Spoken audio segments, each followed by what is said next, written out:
அனைவருக்கும் இனிய அன்பான காலை வணக்கத்தை அன்போடு தெரிவித்துக் கொள்கின்றேன்.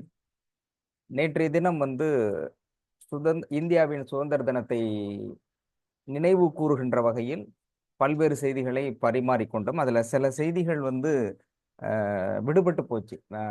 சொல்ல நேரம் கிடைக்கவில்லை. விடுபட்டு போயிருந்தது. காரணம், அதுல முக்கியமான செய்தி சொல்லணும்னா, சிலர் சொல்லியிருந்தாங்க, என்னை பற்றி தனிப்பட்ட முறையில், அதாவது என்னுடைய வாழ்க்கையை பற்றி நான் சொல்கின்ற பொழுது 10 தலைமுறைகள் எனக்கு முன்னாடி இருக்கக்கூடிய என்னுடைய தந்தை, தந்தையாருக்கு முன்னாடி இருக்கக்கூடிய அவருடைய தந்தை, தாத்தா, பாட்டன், கொள்ளுப்பாட்டன், முப்பாட்டன் அப்படின்னு தொடர்ச்சியாக ஒரு 10 தலைமுறை. ஏன் நான் அந்த தலைமுறை எடுக்க வேண்டிய சூழல் வந்தது அப்படின்னா, ம், ஆ, கடந்த ஒரு 5 ஆண்டுகளுக்கு முன்பாக, கொரோனாவுக்கு முன்பு நினைக்கிறேன், மத்திய அரசு ஒரு சட்டம் பிறப்பிச்சிருந்தாங்க. அது அகதிகள்லாம் நிறைய வராங்க. அப்போ இங்க இருக்கிறவங்களுக்கு இங்க தான் இருக்கிறாங்க.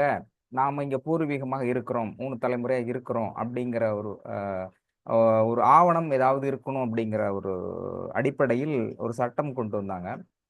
அப்போ சப்போஸ் எனக்கு எனக்கு இந்த பாரம்பரியம் நான் இருக்கிறேன். எனக்கு நிலம் இருக்குது. அதை பற்றி சொல்வதற்கு சில ரெக்கார்ட் இருக்குது. அதனால நான் ஓகே. சப்போஸ் எனக்கே அந்த ரெக்கார்டு இல்ல. நான் எங்கேயோ வெளியூர் போயிருக்கேன். இதெல்லாம் மிஸ் ஆயிடுச்சு அப்படின்னா, நான் இந்த இந்த மண்ணில் இருப்பதற்கு தகுதி இருக்குதா? அப்படிங்கிற ஒரு கேள்வி வருகிறது. அப்போ படிப்படியா இருக்கும்பொழுது, ஒரு அரசு ஒருவரை கண்காணிக்க வேண்டுமா, பல்வேறு நிறைய வாய்ப்புகள் இருக்கிறது. அதற்கான தளங்கள், கட்டமைப்புகள் இருக்கிறது. அதை பயன்படுத்தலாமே அப்படிங்கிறது ஒரு கேள்வி. நம்ம அதில டீப்பா அரசியலுக்குள்ள போகல. பட் இருந்தாலும் நம்மள தெரிஞ்சு வச்சுக்குவோம். ஏன்னா நாளைக்கு திடீர்னு இன்னொரு சட்டம், இந்த சட்டம் திரும்பியும் வரலாம். திடீர்னு நம்மள புடிச்சிட்டு, "நீ உனக்கு பேர் தான் இருக்குது. ஊர் எங்கன்னு தெரியல. நீங்க சென்னையில வசிக்கிறியா? இதுக்கு முன்னாடி எங்க இருந்த? 30 வருஷத்துக்கு முன்னாடி இங்க ஏதாவது கேள்வி கேட்டாங்கன்னா, நாம இங்க இருக்கணுமா? இங்க இருக்க இருக்க தகுதியுடையவர்களா?" அப்படிங்கிறது சட்ட திருத்தத்தின் மூலமாக ஒரு கேள்வி வரும் அப்படிங்கிறதுக்காக எழுப்பப்பட்டது.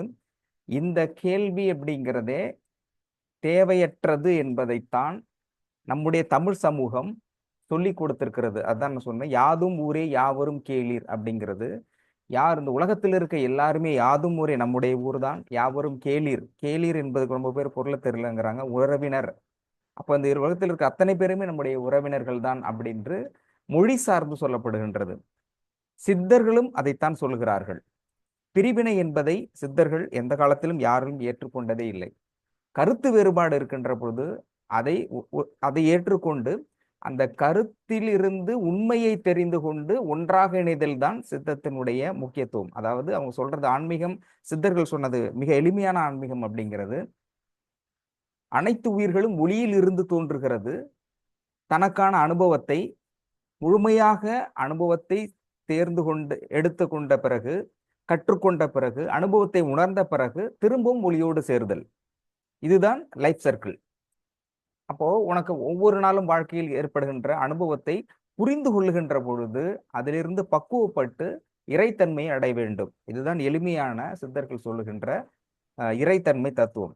அப்போ அதனால தான் தமிழ் சமூகத்தினுடைய கவிஞர்களும் சரி, புலவர்களும் சொல்லுகின்ற பொழுது, வேறாக பார்ப்பதில்லை, அனைத்தையும் ஏற்றுக்கொள்கிறார்கள்.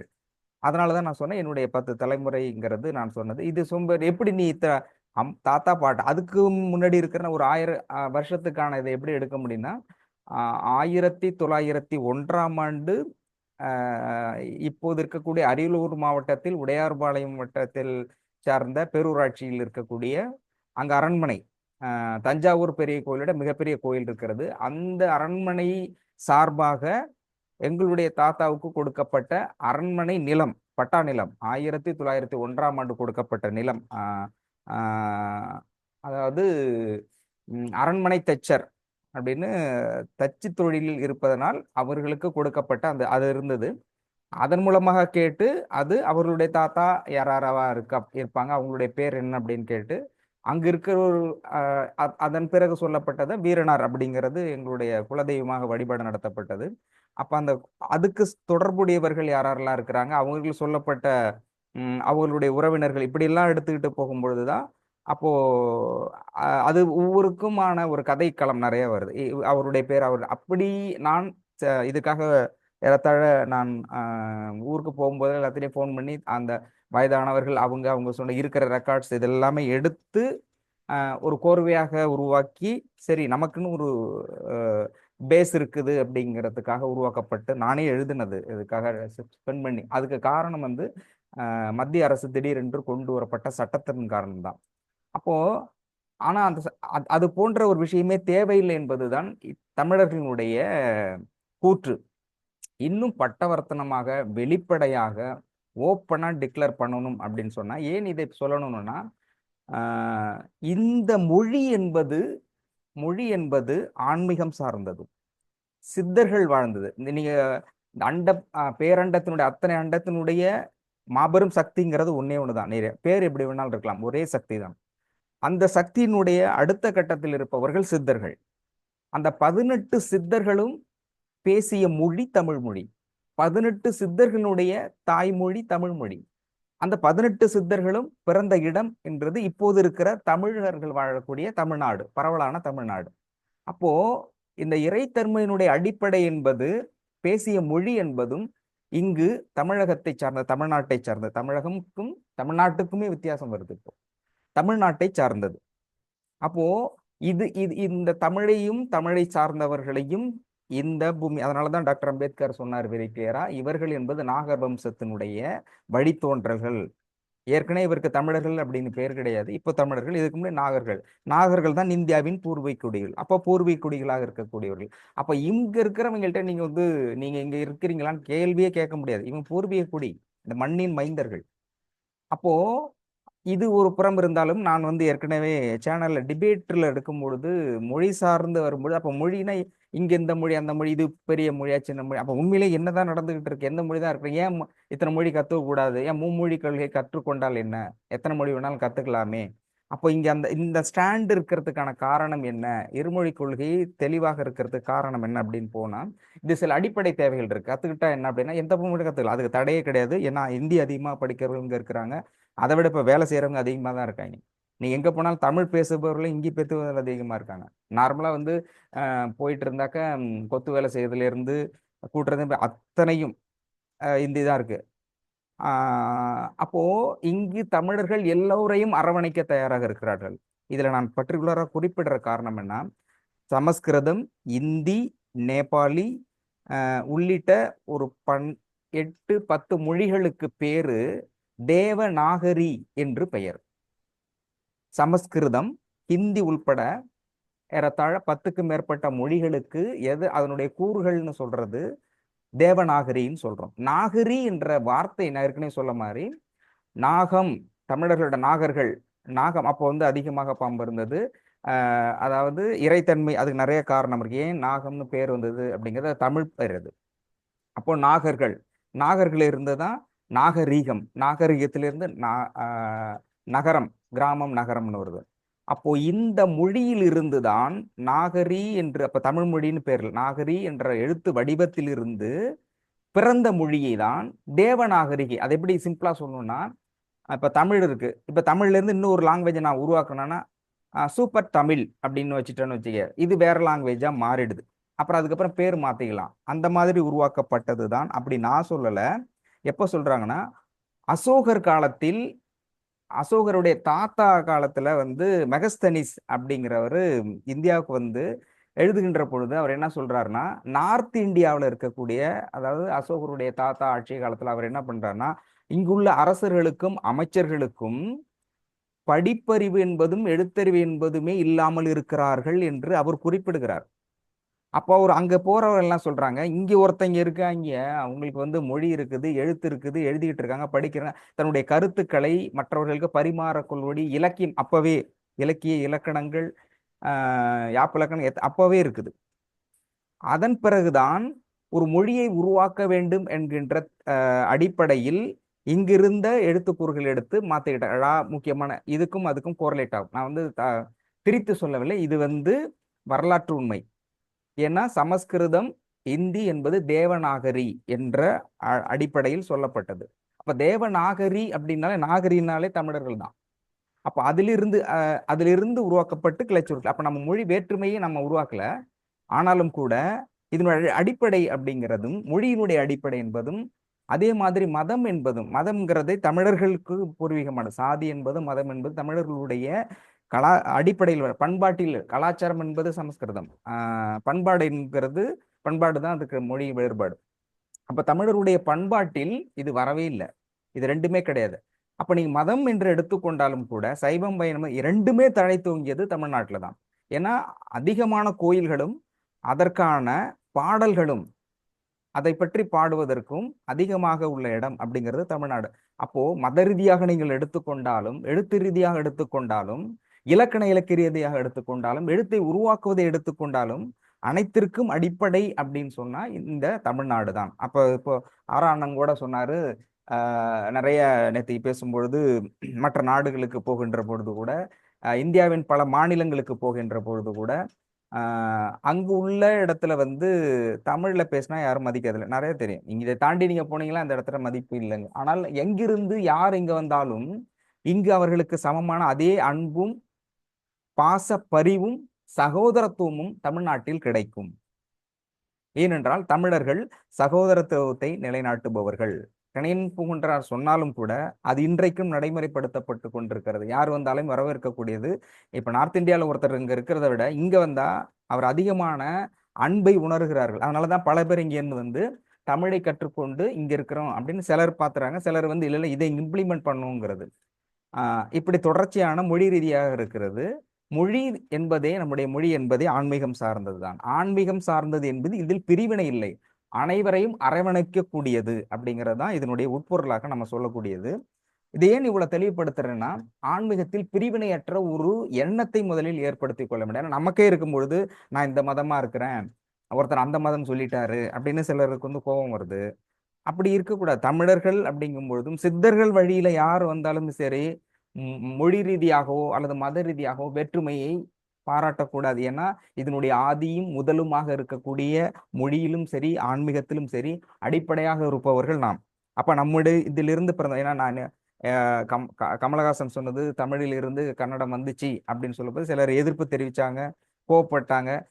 எதிர்ப்பு தெரிவிக்கிறது ஓகே, உங்களுடைய தனிப்பட்ட விருப்பம். கோவப்படுறீங்க, தனிப்பட்ட விருப்பம். ஆனால் வரலாற்று ரீதியாகவும் ஆவண ரீதியாகவும் தொல்பொருள் ஆராய்ச்சி ரீதியாகவும் சான்றுகள் என்ன இருக்கிறது இல்லைன்னு மறுக்கிறீங்க, ரைட்டு. சான்று என்ன வச்சு சொல்றீங்க? எப்படி உருவாக்கப்பட்ட அந்த மொழி, அந்த வார்த்தைகள் எப்படி, what is the origin of word, where is they will get from, they was get, they get, they got, where they got, எங்கிருந்து அவர் எடுக்கப்பட்டார், எங்கிருந்து அந்த வார்த்தைகள் வந்து, வார்த்தைகளுடைய மூலம் என்ன அப்படின்னு இதெல்லாம் நீங்க எடுத்தீங்கன்னாக்க அப்போ அந்த ஆரிஜின், அடிப்படை மூலச்சொல் வேர்ச்சொல் அப்படிங்கிறது தமிழிலிருந்து எடுக்கப்பட்டது.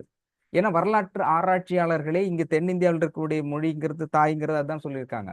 அதனால்தான் திராவிடம் அப்படிங்கிற கோட்பாடுங்கிறது இந்தியா முழுவதும் தமிழர்கள் பரவி இருக்கிறார்கள், அவர்கள் திராவிட குடும்பத்தை சார்ந்தவர்கள் அப்படின்னு சொல்லப்பட்டது.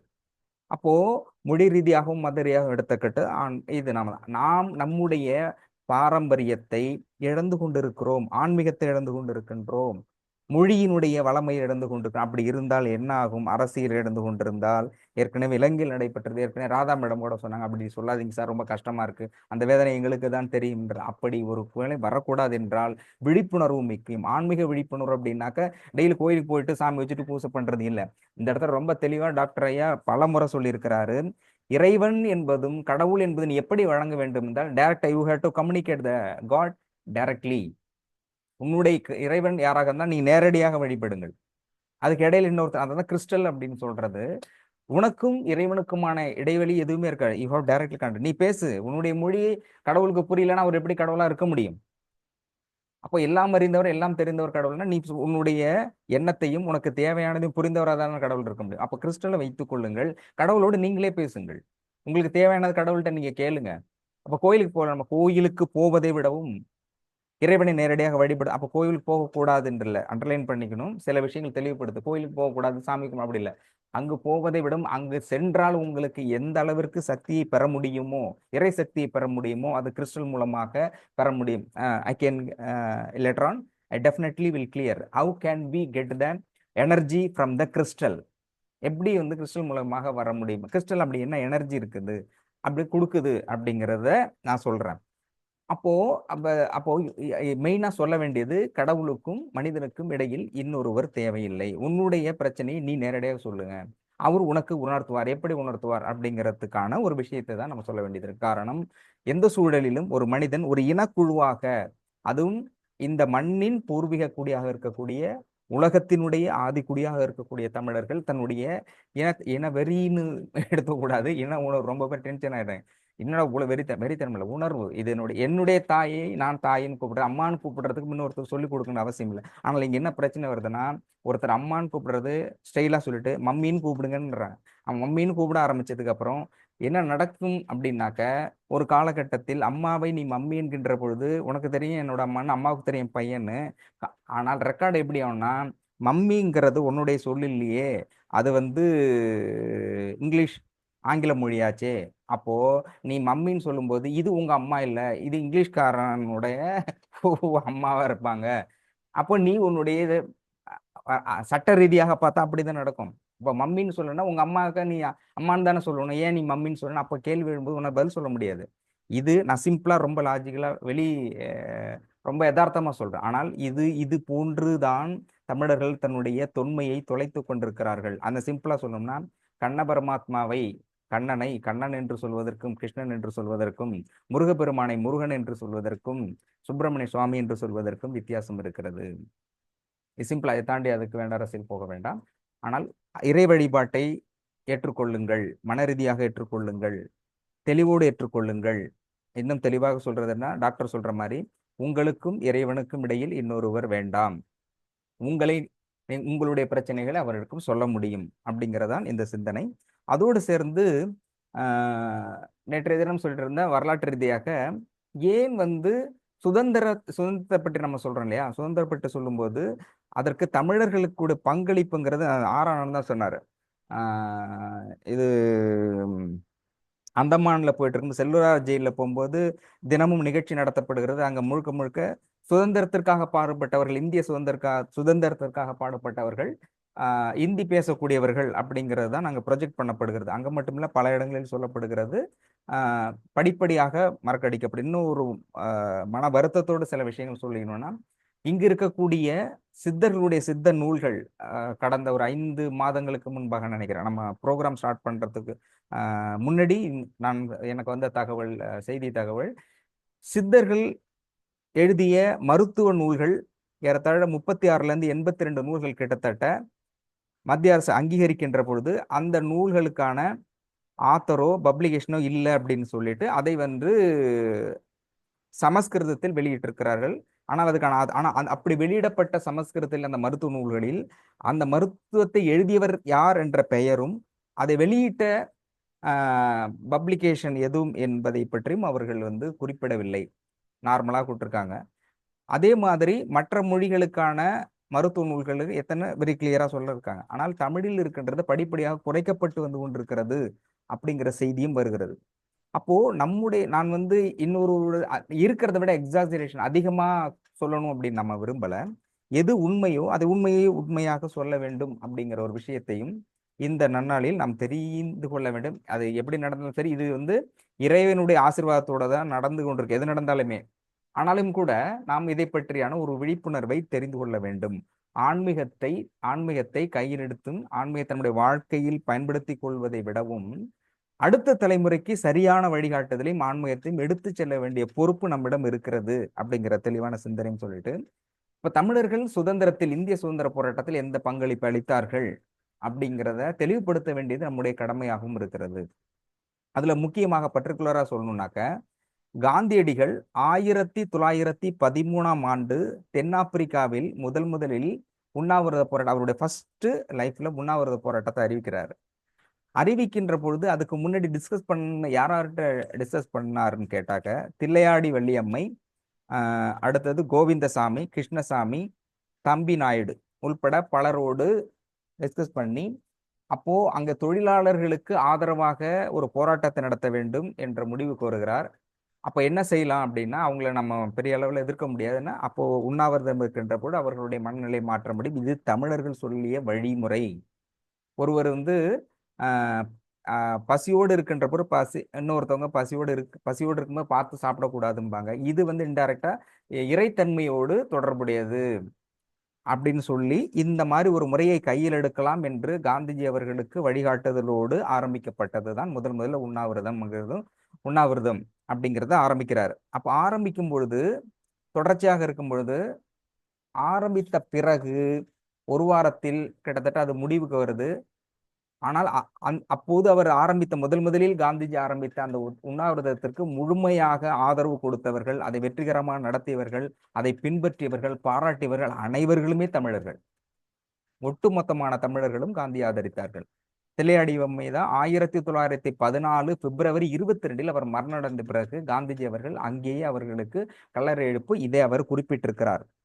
இன்னும் சொல்லப்போனா, நான் எப்பொழுதெல்லாம் காந்திஜி அவர் சொல்றாரு, எப்பொழுதெல்லாம் இந்தியாவின் தந்தை என்று போற்றக்கூடிய காந்திஜி சொல்றாரு, நான் எப்பொழுதெல்லாம் இந்தியாவின் சுதந்திரத்திற்காக, விடுதலைக்காக, விடுதலை இல்லை, இது சுதந்திரம், விடுதலைக்கும் சுதந்திரத்துக்கும் வித்தியாசம் இருக்கு. விடுதலை என்பது நாமே போராடி பெறுவது விடுதலை, பிறர் கொடுப்பது சுதந்திரம், ரெண்டுக்கும் வித்தியாசம். அப்போ இந்திய சுதந்திரம் என்பது விடுதலை, நேதாஜி வாங்கியிருந்தா அது விடுதலை.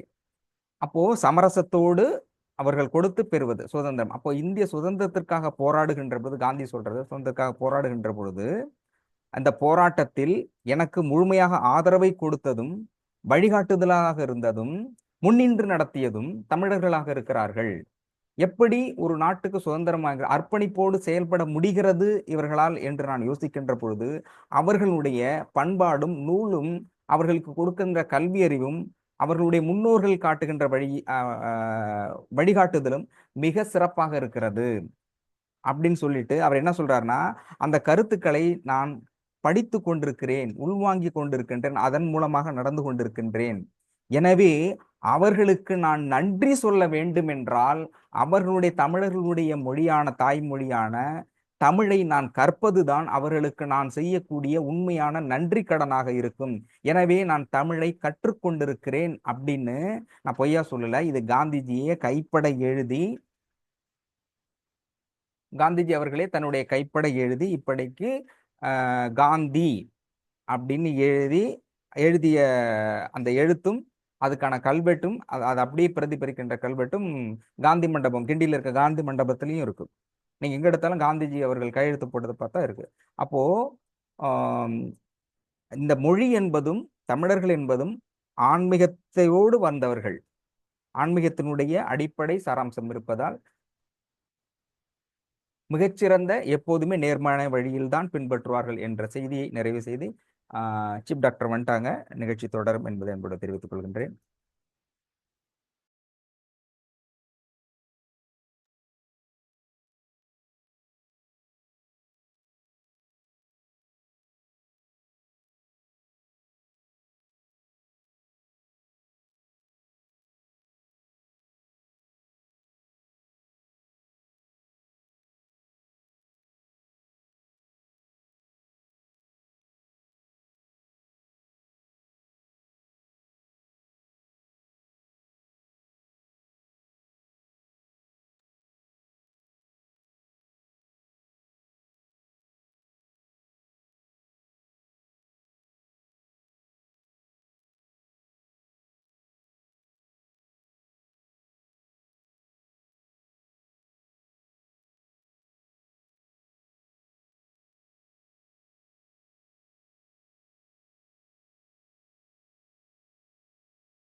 வணக்கம் ஐயா. அனைவருக்கும் வணக்கம். அனைவருக்கும் வணக்கம். வணக்கம் ஐயா. சுதந்திர தினத்தை பற்றி பேசியிருந்தோம். ஏதோ ஸ்பெஷல் ப்ரேயர் பன்னீர் சுபா அப்படின்னு ஒரு சகோதரி மெசேஜ் போட்டிருந்தாங்க. சுதந்திர போராட்ட வீரர்களுக்காக நேற்று காலை 10 மணிக்கெல்லாம் 1 நிமிட பிரார்த்தனை பண்ணுங்க அப்படின்னு சொல்லிட்டு நல்ல வரவேற்க தகுந்த விஷயம். கர்மா எனர்ஜி ஹீலிங்கில் என்ன சொல்கிறோம் அப்படின்னா, வாழ்க்கையில் எல்லாருமே சந்தோஷமாக இருக்கணும். பட் ஏன் சந்தோஷமாக இருக்கணும்னு யாருக்கும் தெரியல. சந்தோஷமாக இல்லை. தாத்தா கஷ்டப்பட்டார், கொள்ளு தாத்தா கஷ்டப்பட்டார், ஆம், அப்பா கஷ்டப்பட்டார், நானும் கஷ்டப்பட்டிருக்கேன். நல்லா பாருங்க, அவங்க லைஃப் ஹிஸ்ட்ரி எல்லாம் எடுத்து பாருங்க. தாத்தா கஷ்டப்பட்டார், அப்பா கஷ்டப்பட்டார், நானும் கஷ்டப்பட்டுட்டு இருக்கேன். பட் கஷ்டத்துலேருந்து எப்படி வெளில வர்றதுன்றது யாருக்குமே தெரியல. யாருக்குமே தெரியல. லைவா போயிட்டு இருக்கேன். அந்த கஷ்டத்தை போக்கி எப்படி நல்லா ஆரோக்கியமா இருக்கணும், செல்வாக்கோட பணத்தோட தேவையான பணத்தோட இருக்கணும், எல்லா உறவுகளோட இருக்கணும் அப்படின்ற விஷயத்தான் கர்மா எனர்ஜி ஹீலிங்ல சொல்றோம். அப்ப எல்லா மதங்களையுமே சொல்றது கோயிலுக்கு போய் சாமி கும்பிடு, கோயிலுக்கு போய் சாமி கும்பிடு.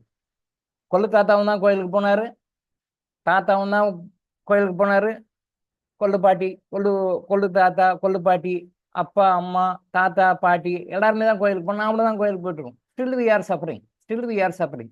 ஏன் கஷ்டம் இருந்து வெளியே வரல? வை? ஏன் அது கண்டினியூ ஆகிட்டே வருது? நாமளும் அதோட போராட்டி இருக்கோம். அப்படின்ற அந்த ஒரு தெளிவை தான் நாம் வந்து கர்மா எனர்ஜி சொல்லி கொடுக்கணும். சின்ன சின்ன விஷயங்கள்ல கோயிலுக்கு போய் வழிபாடு செய்யறது அப்புறம் சமாச்சாரம், பரிகாரம் செய்யறது அப்புறம் சமாச்சாரம். டே டு டே லைஃப்லயே நம்ம காலிலிருந்து நைட் படுக்கிறதுக்கு நிறைய ஆக்டிவிட்டிஸ் நம்ம மாற்றிக்கினாலே நம்ம நெகட்டிவ் கர்மாஸ் கிளியர் ஆகிடும், பாசிட்டிவ் கர்மாஸ் வரும். நெகட்டிவ் கர்மாஸ் கிளியர் ஆகிடும், பாசிட்டிவ் கர்மாஸ் வரும்.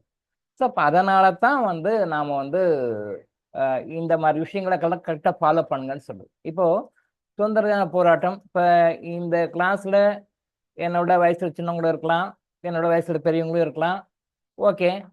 ஆனால் வந்து சுதந்திர தின போராட்டத்து அன்னைக்கு அவர்களெல்லாம் நினச்சி நாம் வந்து அவங்களுக்கு ஒரு நன்றி சொல்லி அந்த ஆத்மாக்கள் சாந்தி அடையிறது அப்படின்னு சொல்லி பண்ணது வந்து நேற்று தான் ஃபர்ஸ்ட் டைமாக இருக்கும்னு நினைக்கிறேன்.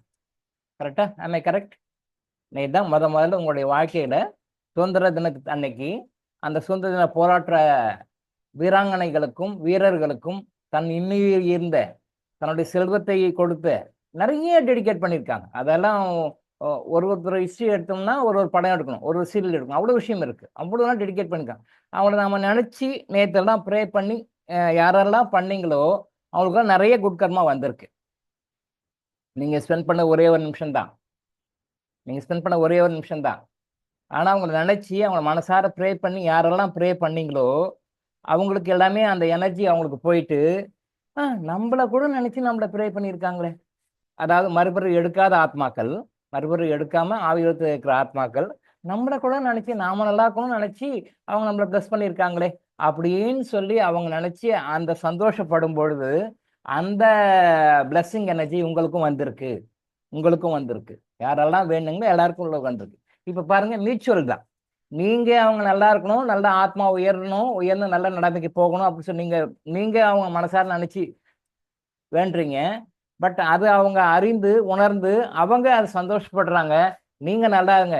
யாரோ எங்க சொந்த பேரம்பேத்தி, எங்க சொந்த வழித்தோன்றர்கள், எங்களுடைய வாரிசுகள் கூட எங்களை பத்தி நினைக்கல, ஆனா நீங்களாம் நினைச்சு பிளஸ் பண்றீங்களே அப்படின்னு சொல்லி அந்த சந்தோஷப்பட்ட அந்த சந்தோஷ சக்தி எனர்ஜி, அந்த எனர்ஜி யாரெல்லாம் நீங்க வேணும்னு உங்களுக்கெல்லாம் வந்தது. இதுதான் கர்மா எனர்ஜிங்களுடைய ஒரு டெக்னிக்.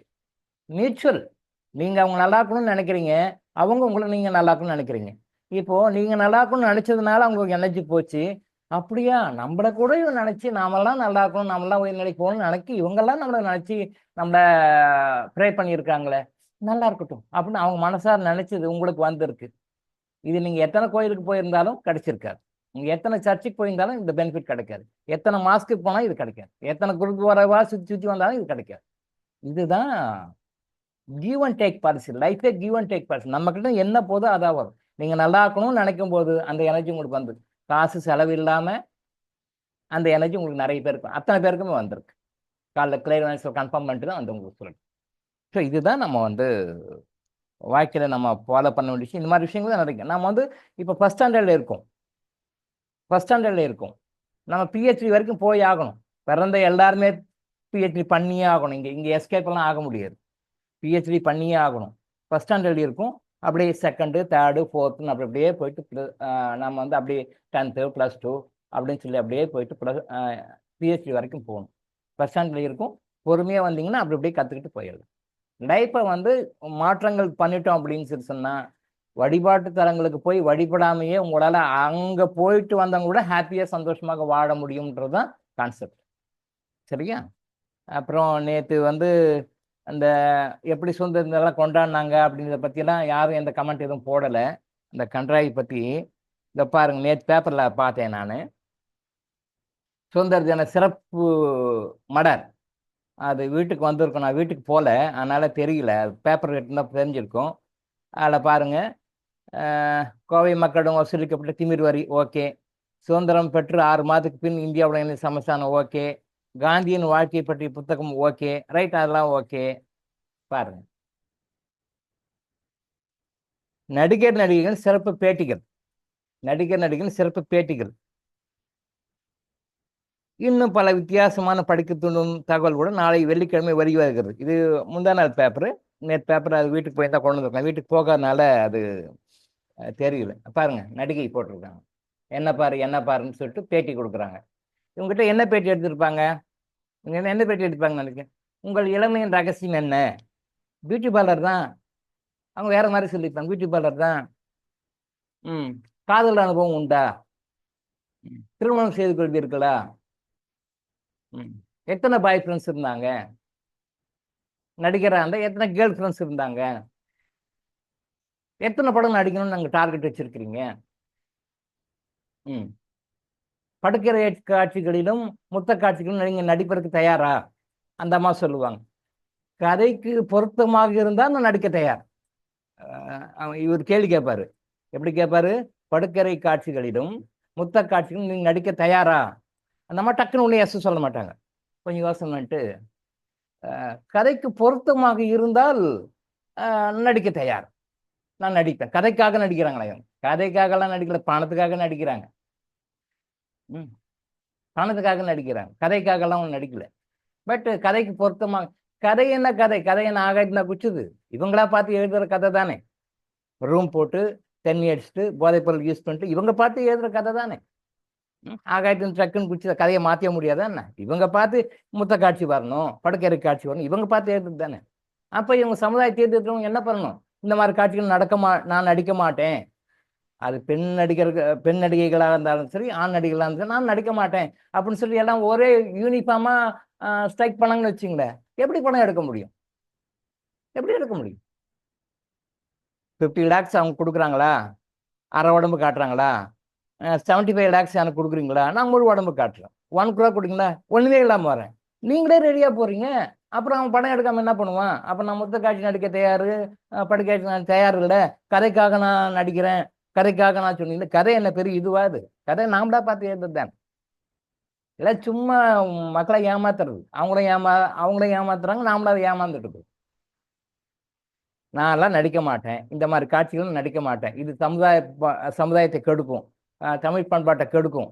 தமிழ் பண்பாடு சிறந்தது, உயர்ந்தது. ஆனால் தமிழ் பண்பாட்டை நான் காப்பாற்றுவேன், இதெல்லாம் நடிக்க மாட்டேன். நீங்கள்லாம் எல்லா நடிகைகளும் ஒரே யூனியனாக இருந்தாங்கன்னா ஆம்பளைங்களை போட்டால் நடிக்க முடியும், ஹீரோயின் போட முடியும். எத்தனை நாள் போடுவாங்க? எத்தனை படத்தில் போடுவாங்க? இல்லை. இப்போ நம்ம சொன்ன மாதிரி தான், எனக்கு 1 crore கொடுக்குறீங்களா? கால் உடம்பு காட்டுறேன். 2 கோடி கொடுக்குறீங்களா? பாதி உடம்பு காட்டுறேன். முன்ன முக்கால்வாசி காட்டணுமா? 3 கோடி கொடுங்க. 4 கோடி கொடுத்தீங்கன்னா முழுசாவும் காட்டுறேன். அப்படி நீங்கள் ரெடியாக வந்தீங்கன்னா அப்புறம் படம் எடுக்காமல் என்ன பண்ணுவோம்? ஆண் நடிகர்கள் கூட சொல்கிறேன், சார் இந்த மாதிரி காட்சிகள் நடிக்க மாட்டேன் சார், இதெல்லாம் தமிழ் பண்பாட்டுக்கு எகெயின்ஸ்ட் ஆனது, தமிழ் பண்பாட்டுக்கு வந்து ஆப்போசிட் ஆனது, இதெல்லாம் தப்பு, இதெல்லாம் 4 செவத்துக்குள்ளே 4 ரூம் லெவலுக்குள்ளே வீட்டுக்குள்ளே நடக்கிற விஷயத்தான் பப்ளிக்காக காட்டக்கூடாது, தமிழ் பண்பாட்டுக்கு எதிரானது, நல்லா நடிக்க மாட்டேன்னு நடிகர்கள் நின்னாங்கன்னா, ஒரு யூனியனாக நின்னாங்கன்னா, நடிகர்கள் அசோசியேஷன் யூனியனாக போட்டாங்கன்னா எந்த ப்ரொடியூசர் படம் எடுக்க முடியும்? யாரும் எடுக்க முடியாது. சும்மா பணத்துக்காக என்ன வேணாலும் பண்ணுங்க. நீ பணத்தை பற்றி என்ன வேணாலும் சரி தயாராக இருக்கிறாங்க, நடிகைகளும் சரி, நடிகர்களும் சரி. அப்போ சமுதாயம் கட்டுறதுக்கு யார் காரணம்? இவங்க தான் காரணம். லாஸ்ட் வீக் ஒரு டிபேட்டு, யாரோ ஒருத்தர் படம் எடுத்து அது போடுறது, அது ரொம்ப கேவலமாக எடுத்திருப்பார் போல இருக்கு. அது என்ன படம் ஏதோ தெரியல, அவங்க புலம்பிட்டு இருந்தாங்க. ஒரு லேடி இப்படி எடுத்திருக்காரு, அப்படி எடுத்திருக்காரு. படம் வெற்றிமாறன் ஏதோ பேர் போடுது, தலையப்பாடு பேர். இப்படி எடுத்தாரு, அப்படி எடுத்தாரு, ஆவுன்னு புலம்பிட்டு இருந்தாங்க. யாருமே பார்க்க போகாதீங்க, யாருமே பார்க்க போங்க. ஒரு யூனியனா நில்லுங்க, போராட்டமா ஒரு போராட்டம் மாதிரி எடுத்துக்கோங்க. நான் இந்த மாதிரி படத்தெல்லாம் பார்க்க மாட்டேன்னு சொல்லி யாருமே போகாது இருங்க. போகாது இருந்தால் என்ன பண்ணுவாங்க? அவன் என்ன பண்ணுவான்? கடைசியில் கீழே இறங்கி வந்தாகணும். நீங்க தான் 5000 ரூபாய் டிக்கெட் கொடுத்து 10,000 ரூபாய் டிக்கெட் கொடுத்து பால் அபிஷேகம் மோர் அபிஷேகம் பண்ணி படத்துக்கு போனா அப்புறம் படம் எடுக்காம என்ன பண்ணுவான்? நம்ம கிட்ட இருக்கு எல்லா விஷயமே. யாருமே போக மாட்டான். தமிழ் பண்பாட்டுக்கு எடுக்கின்ற படம் இது. அந்த அம்மா ஏதோ பேட்டி கொடுத்தாங்க, ஏதோ ரொம்ப படிக்க டைம் இல்லை, ரொம்ப கேவலமாக படம் எடுப்பாங்க கூட, சொசைட்டி ரொம்ப கெடுக்கிற மாதிரி ரொம்ப நெகட்டிவாக இருக்கும் போல. அந்த படம் பேர் என்ன சரியா கவர்மெண்ட் தயாரிப்பாளர் பேர் வந்து வெற்றிமாறன் இதை நினைக்கிறேன். ரொம்ப கண்டம் பண்ணி ஏதோ பேட்டி கொடுத்துருந்தாங்க. Right, okay. அப்போ நாங்களாம் படம் பார்க்க மாட்டோம் அப்படின்னு சொல்லிட்டு எல்லாருமே தமிழ்நாட்டில் எல்லாருமே ஒரு யூனியனாக ஒரு கட்டுக்கோப்பாக ஒரு அரசாங்கத்துக்கு எதிராக போராட்டம் பண்ணுறீங்களே, ஜல்லிக்கட்டு வேணான்னு சொல்லி போராட்டம் பண்ணுறீங்களே, அது வேணான்னு போராட்டம் பண்ணீங்க. அந்த மாதிரி ஒரு போராட்டம் பண்ணி நாங்களாம் படம் பார்க்க மாட்டோம், தியேட்டருக்கு போக மாட்டோம், இந்த படம் இப்படியா அப்படின்னு சொல்லிட்டு நீங்கள் யாரும் போகாமல் இருந்தால் படத்தில் தியேட்டரில் படம் எப்படி ஓடும்? படத்தை எப்படி எடுப்பான்? படத்தை எப்படி ஓட்டுவான்? அப்போ யோசனை பண்ணுவாங்களா அவங்க? அடாடா மக்கள் எதிர்ப்பு தெரிவிக்கிறாங்க, மக்கள் வந்து இப்படிலாம் விரும்ப மாட்டேன்றாங்க அப்படின்னு சொல்லிட்டு மாறுவாங்க அவங்க. அப்போ அவங்களால நீங்கள் மாற்ற முடியும். நீங்கள் மேலே ஒன்று 5000 டிக்கெட்டும் 10,000 டிக்கெட்டும் ஆஃபீஸுக்கு லீவ் போட்டுட்டு லீவ் போடாமல் கட் அடிச்சுட்டு காலேஜுக்கு ஸ்கூலுக்கு ஓபி அடிச்சுட்டு நீங்கள் படத்தை போயிட்டு படம் பார்த்தீங்கன்னா மேலே எங்கேயும் கொண்டு போட்டுட்டு ஒன்றும் கமெண்ட் வரையில இப்படி இப்படின்னு கமெண்ட் எல்லாம் போட்டிங்கன்னா பார்த்தீங்கன்னா அப்போ அதை நீங்கள் ஊக்குவிக்க தானே வேணும், அதை என்கரேஜ் தானே பண்ணுறீங்க. இப்போ இது என்கரேஜ் பண்ணுற கர்மா உங்களுக்கு வருமா வராதா? இந்த மாதிரி ஒரு சமுதாயத்தை கெடுக்கின்ற ஒரு விஷயத்தை நீங்கள் போய் படம் பார்க்குறீங்க, மறைமுகமாக நீங்கள் அதை ஊக்குவிக்கிறீர்கள். இந்த மாதிரி ஒரு படம் உங்களுக்கு விமர்சனம் வருது, பார்க்குறீங்க, கேட்குறீங்க, ரைட், அந்த படத்தை போய் குடும்பத்தோடு போய் பார்க்குறீங்க. அப்போ அந்த சமுதாயத்தை கெடுக்கின்ற, சமுதாயத்தை குட்டிச்சோறு ஆக்குகின்ற அந்த ஒரு படத்தை நீங்கள் போய் பார்க்குறீங்கன்னு போது யூ ஆர் என்கரேஜிங் டைரக்ட்லி இல்லை இன்டைரக்ட்லி அதை என்கரேஜ் பண்ணுறீங்க. அப்போது இந்த மாதிரி 4 பேர் 10 பேர் 10 குடும்பம் சேரும் பொழுது ஓ இதெல்லாம் ரைட்டு போடக்குது, மக்கள் அக்செப்ட் பண்ணிக்கிறாங்க, ஆமாம் ரைட்டு, படம் எடுக்கலாம், கதையும் எழுதுவான், பாட்டையும் எழுதுவான், படமும் எடுப்பான், அதை ரிலீஸ் பண்ணி அவன் கோட்டீஸ்வரன் ஆவான், ஃபாரின்ல ப்ராப்பர்ட்டி வாங்குவான், ஃபாரின்ல ப்ராப்பர்ட்டி வாங்குவான். நீங்கள் இங்கே வீட்டு லோன் எடுத்துகிட்டு டியூ கட்ட முடியாமல் மாதம் மாதம் லோன் போட்டுருப்பீங்க. இதுதான் போயிட்டுருக்கு, தெரியல, அறியாமை. அப்போ மறைமுகமாக நீங்களே இந்த சமுதாய சீர்கேட்டுக்கு உடன்பாடாக இருக்கிறீர்கள் என்று அர்த்தம். வன்முறை தூண்டக்கூடிய படம்னு கமெண்ட் வருது, வன்முறை தூண்டக்கூடிய படம் விமர்சனம் வருது, வன்முறை தூண்டக்கூடிய படங்கள் தான் 90% வருது. இப்போ கலாச்சாரத்தை கெடுக்கின்ற படம் தெரியுது, அது ஏன் போய் பார்க்குறீங்க? நீங்கள் போகாது இருங்க. அப்போ என்ன ஆகுது? இந்த ஃபீட்பேக் போகும், என்னடா படம் எடுத்தோம் ஓடலை, இது இதை வந்து மக்கள் அக்செப்ட் பண்ணிக்க போல இருக்கு அப்படின்னு சொல்லிட்டு மக்கள் வருவாங்க, அதை உணர்வாங்க. அப்போ என்ன பண்ணுவாங்க? அந்த பீப்புள் அதை எடுக்க மாட்டாங்க. அப்போ சமுதாயம் சீர்கெடுவதற்கு, திரைப்படங்கள் மூலம் நாடு கெடுவதற்கு, குட்டிச்சுவர் ஆவதற்கு நாமளே காரணமாக இருக்கிறோம் மறைமுகமாக என்று உணர்ந்து கொள்ளுங்கள். இதுதான் கர்மானுகின்னு சொல்றது. என்ன டாக்டர் நீங்கள் ஏடா கூடமாவே சொல்லிட்டு இருக்கிறீங்க, எப்போ பார்த்தாலும் ஏடா கூடமாவே எதை சொல்லிட்டு இருக்கிறீங்க? இல்லை, நான் ஏடா கூடமாக சொல்ல, ஏடா கூடமாக நம்ம எப்படி பண்ணிட்டு இருக்கோம், ஏடா கூடமாக நான் இப்படிலாம் லைஃப்ல நம்மளையும் அறியாமல் நான் தப்பாக பண்ணிட்டு இருக்கோம், எப்படி தப்பாக பண்ணிட்டு இருக்கோம், நம்ம எப்படி போலியாக நாமளே ஏமாற்றி வாழ்ந்து கொண்டிருக்கின்றோம், நாம சஃபராத்துக்கு நாமெல்லாம் எப்படி காரணம் அப்படின்றத நீங்க புரிஞ்சுக்கோங்கன்னு சொல்றோம். எங்க வீட்டு ஒரு பொண்ணை லவ் பண்றான், இப்படி பண்றான்னா அந்த மாதிரி லவ் பட பாடங்களை நீங்க படம் பார்த்துருக்கீங்க, என்கரேஜ் பண்ணியிருக்கிறீங்க. எங்க வீட்டில் இப்படி ஒரு இன்சிடென்ட் நடக்குது அப்படின்னா இந்த இன்சிடென்ட் நடக்கிறதுக்கு ஒரு காரணம் நீங்க இந்த மாதிரி கிரியேட் பண்ணிக்கிறீங்க. உங்களை மாதிரி ஆயிரக்கணக்கான குடும்பங்கள் பண்ணுது. நல்லா பொறுமையாக யோசனை பண்ணி பாருங்க, நாமளும் இதுக்கு ஒரு மறைமுகமாக காரணமாக இருக்கிறோம். இதை நீங்க மாத்துங்கன்ற. இந்த செல்ஃப் ரியலைசேஷன் தான் யாருமே சொல்லலை. எந்த ஆன்மீகவாதியாவது சமுதாயத்தை கெடுக்கின்ற படத்துக்கு போகாதீங்கன்னு சொல்லியிருக்காங்களா? வன்முறை தூண்டக்கூடிய படத்தை போய் பார்க்காதீங்கன்னு சொல்லியிருக்காங்களா? சொல்லுங்க, யாராவது வந்தா சொல்லுங்க பாப்போம். இந்த ஆன்மீகவாதி இந்த ஆன்மீக குரூப்ல இவர் சொன்னாரு, இந்த ஆன்மீகவாதி இந்த குரூப்ல, எனி ரிலிஜன், எல்லா ரிலிஜனையும் நான் சொல்றேன், வன்முறை தூண்டக்கூடிய படங்களை பார்க்காதீங்க, கலாச்சாரத்தை கெடுக்கின்ற படங்களை பார்க்காதீங்க. அவன் நியாயம் சொல்லட்டும், நான் சொசைட்டியில் இருக்கிற காட்டுறேன்னு சொல்லட்டும், அவன் சொல்லட்டும், அவனுக்கு அவன் ஜஸ்டிஃபை பண்ணிக்குவாங்க, அது வேற. அவன் பிழைக்க, அவன் பணம் சம்பாதிக்க அவங்க பண்ணிக்குவாங்க. பட் அதை நீங்க ஏன் ஜஸ்டிஃபை பண்றீங்க? நீங்க பண்ணாதீங்க, அந்த மாதிரி படங்களை பார்க்காதீங்க. சீரியலை யாரும் பார்க்கலன்னு வச்சுக்கோங்க, சீரியலில் என்ன நடக்குதுன்னு நல்லாவே தெரியும், என்னென்னலாம் சொல்லிக் கொடுக்கான்னு தெரியும். குட்டிச்சவராகத்துக்கு என்னென்ன விட அத்தனையும் சொல்லிக் கொடுக்குறாங்க. சன் டிவி பிள்ளையார் சொல்லி போட்டு, வர டிவி எல்லா டிவியும் போட்டுருங்க. நீங்க குரூப்பா எல்லாருமே இந்த மாதிரி நெகட்டிவான விஷயங்கள் வர்றத சீரியலை நீங்க பார்க்காம இருந்தீங்கன்னு வச்சுக்கோங்க, வியூவர்ஸா இல்லைன்னு வச்சுக்கோங்க, எப்படி சீரியல் எடுப்பான்? எப்படி எடுப்பான்? எடுக்க முடியாது. அப்போ தொடர்ந்து ஒரு சீரியல் 2 சீரியல் ஆரம்பிச்சு, அப்ப நைட்ல மட்டும் போன சீரியல் ஆகி போச்சு. இப்ப காலைல 9 மணிக்கே சீரியல் ஆரம்பிச்சிருக்குன்னு கேள்விப்பட்டேன். காலைல 9 மணிக்கே சீரியல் ஆச்சு, நைட்டு 9, 10 வரைக்கும் சீரியல் போயிட்டு இருக்குன்னு நினைச்சோம்.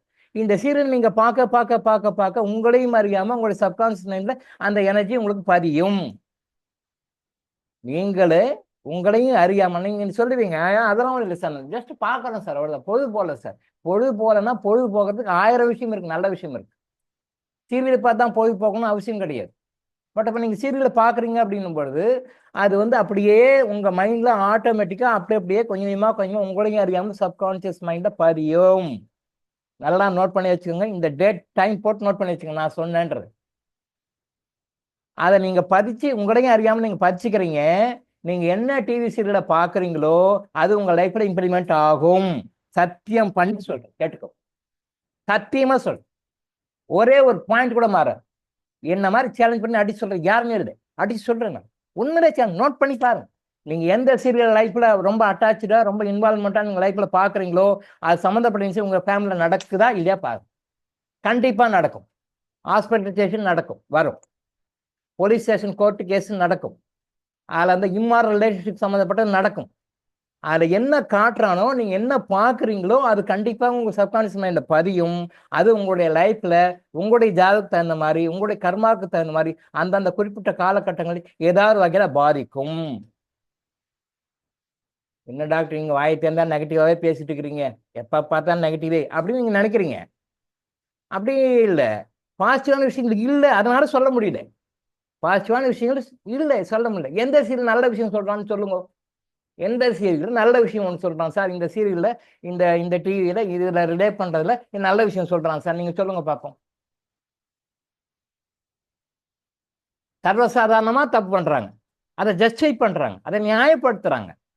அதை பற்றி பேசினா அது ரொம்ப கேவலமாக இருக்கும். அப்படி அதை ஒரு குடும்பத்தையும் நம்ம வீட்டில் பார்க்குறோம், அதை அலோவ் பண்ணுறோம், பார்க்குறோம்.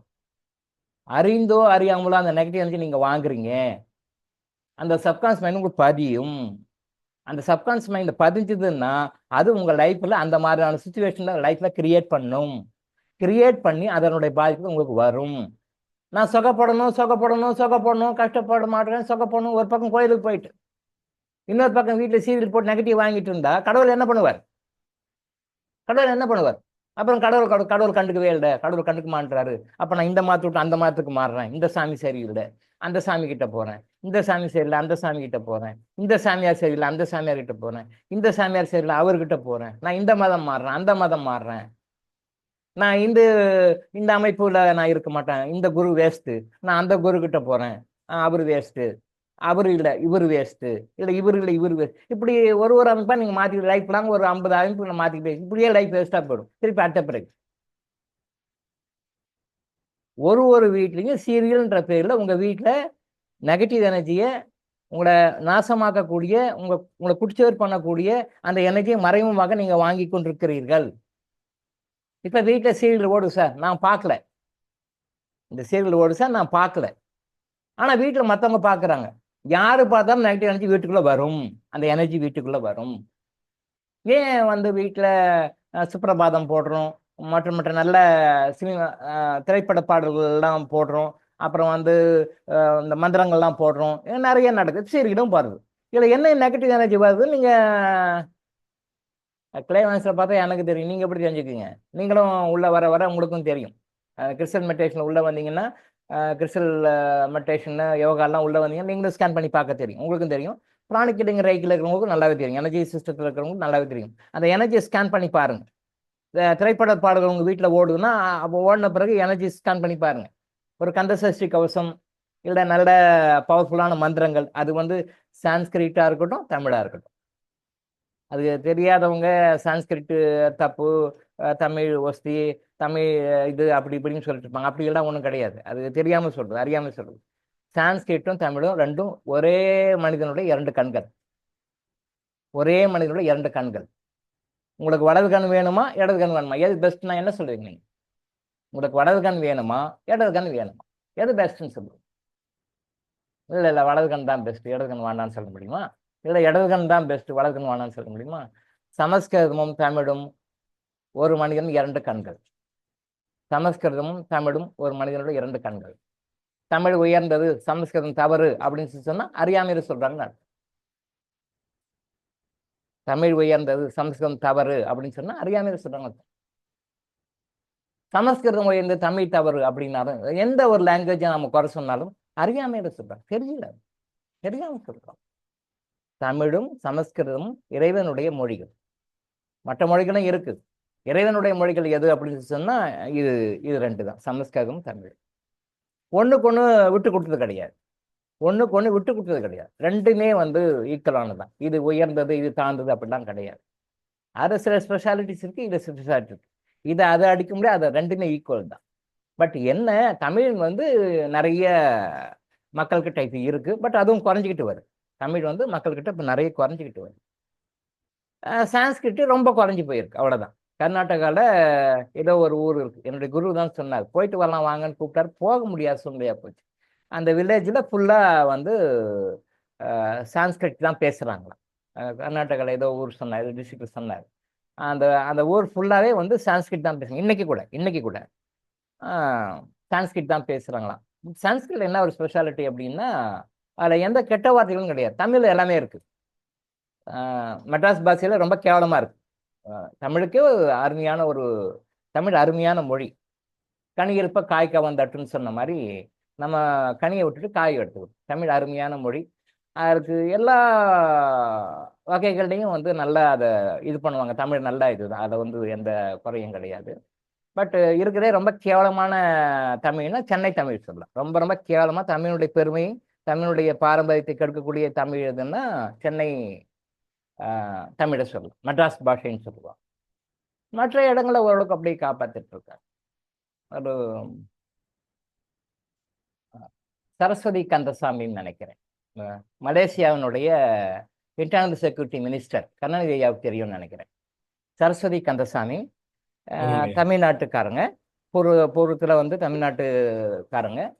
சரஸ்வதி கந்தசாமி மலேசியானுடைய உள்நாட்டு பாதுகாப்பு மினிஸ்டராக இருக்காங்கன்னு நினைக்கிறேன். அவர் மீட்டிங் வந்திருந்தாங்க, என்னையும் இன்வைட் பண்ணியிருந்தாங்க, போயிருந்தேன். அருமையாக பேசுகிறாங்க. அதாவது ஒரே ஒரு ஆங்கில வார்த்தை கிடையாது, ஒரே ஒரு ஆங்கில வார்த்தை கூட கிடையாது. அதனால ஃப்ளோவாக பேசுகிறாங்க. இலக்கணப்படை இல்லாமல் தெளிவாக ஆங்கில வார்த்தை ஒன்று கூட கலக்காமல் கரெக்டாக மேட்டரை பேசுகிறாங்க. கிட்டத்தட்ட 3/4 மணி நேரம் பேசுனாங்க. இன்னும் கொஞ்சம் பேச மாட்டாங்களா கேட்குற மாதிரி இருந்தது. அவ்வளோ அருமையாக தெளிவாக பேசுகிறாங்க. ஓ, இப்படியெல்லாம் பேசுகிறாங்க. எனக்கே கொஞ்சம் வெக்கமாக தான் இருந்தது. என்னடா அது, இவங்க மலேசியாவில் இருந்து அந்த அந்த நாட்டு மலேசிய நாட்டு மக்கள்கிட்ட வாழ்ந்து அந்த மலாய் மொழியில் வாழ்ந்து அவங்க எவ்வளோ அருமையாக நாம் தமிழ் பேசுகிறாங்க. நாம் இங்கே தமிழ்நாட்டில் போகிறோம், தமிழ்நாட்டில் இவ்வளோ கேவலமாக பேசிட்டு எனக்கே ரொம்ப வருத்தமாக வேதனையாக தான் இருந்தது. ரைட்டு, ஓகே, சரி. இப்போ 2 months பேக்கு திருப்பும் இன்னொரு ஒரு ப்ரோக்ராமு, அதே சரஸ்வதி கந்தசாமி அம்மா வந்திருந்தாங்க.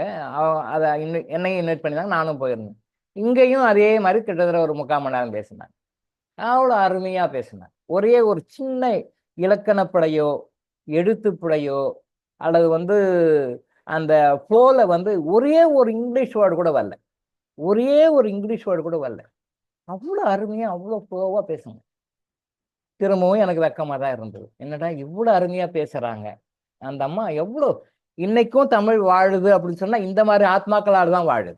இன்னைக்கு கூட தமிழ் வாழுது அப்படின்னு சொன்னால் இந்த மாதிரி சரஸ்வதி கந்தசாமி அம்மையார் போன்ற சில ஆத்மாக்களாலும் தமிழ் வாழுது நான் நினைக்கிறேன். அவ்வளோ ஃப்ளோவாக பேசுகிறாங்க. ஒரே ஒரு சிங்கிள் வேர்டு கூட எங்கேயும் வரல. நான் எப்பயுமே நோட் பண்ணுவேன், இலக்கணப்படை வருதா, எழுத்துப்படை வருதா, எழுத்துப்படை வரல, இலக்கணப்படை வரல. அவ்வளோ அருமையாக பேசுகிறாங்க. 3/4 மணி நேரத்துக்கு மேலே பேசினாங்க. அவங்க கொடுத்த சப்ஜெக்ட் அது 3/4 மணி நேரத்துக்கு மேலே பேசணும். இது ரீசெண்டாக 2 months பேக் சென்னை. இன்னைக்கும் தமிழ் இந்த மாதிரி ஆத்மாக்களால் தான் வாழுது, நம்மளாலாம் வாழுது. என்னையும் சேர்த்து தான் சொல்றேன். நான் பேசணும் கூட பாருங்க, கொலைக்கீழே தான் பேசுறேன், இறக்கி பேசுறேன். பட் இலக்கணோட பேசலாம் ட்ரை பண்ணேன் நானும். பட் நம்ம மக்கள் அந்த லெவலுக்கு இல்லைன்னா நானும் கொஞ்சம் கீழே இறங்கி தான் பேசுவேன். எனக்கே தெரியுது, எனக்கே பிடிக்கல தான். இப்போ நான் பேசுறது எனக்கே பிடிக்கல, இருந்தாலும் வேற வழியில நம்ம மக்கள் லெவலுக்காக கீழே இறங்கி நம்ம பேச வேண்டியதா இருக்கு. பட் எனக்கே வெக்கமாக தான் இருக்குது, என்னோட தமிழை இப்படி கேடு கெடுத்து குடிச்சவர் பண்ணுறோமே நாம அப்படின்னு சொல்லிட்டு வருத்தமாக தான். திரும்பவும் சொல்கிறேன், இந்த மாதிரி சரஸ்வதி கந்தசாமி போன்ற அந்த தமிழ் பேச்சாளர்கள் மூலமாக தான் இன்னைக்கு தமிழ் உயிர் வாழுது. தமிழ்நாட்டுக்கு இருக்கிற பேச்சாளர்கள் கிடையாது. நல்லா பார்த்துங்க, தமிழ்நாட்டுக்கு இருக்கிற பேச்சாளர் தமிழ் தமிழ் தமிழ் சொல்லிட்டு இருக்காங்களே, இவங்க கிடையாது.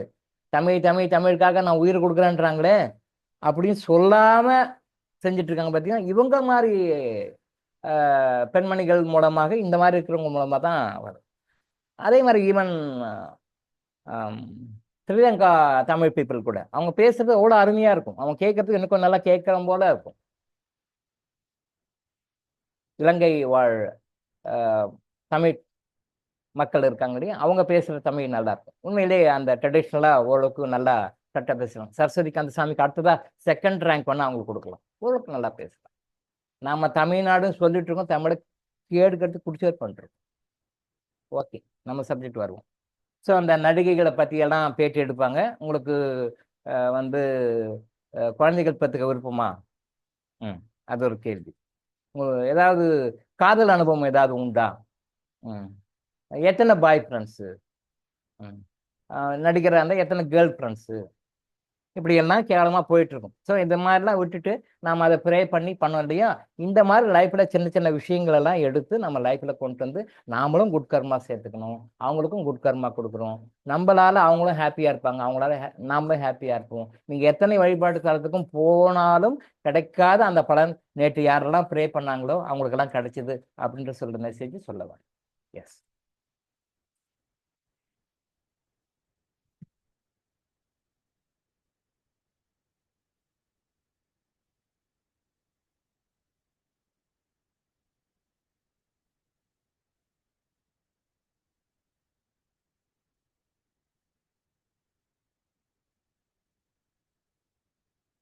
சரி, இது நேற்று வந்தது எடுங்க. நேற்று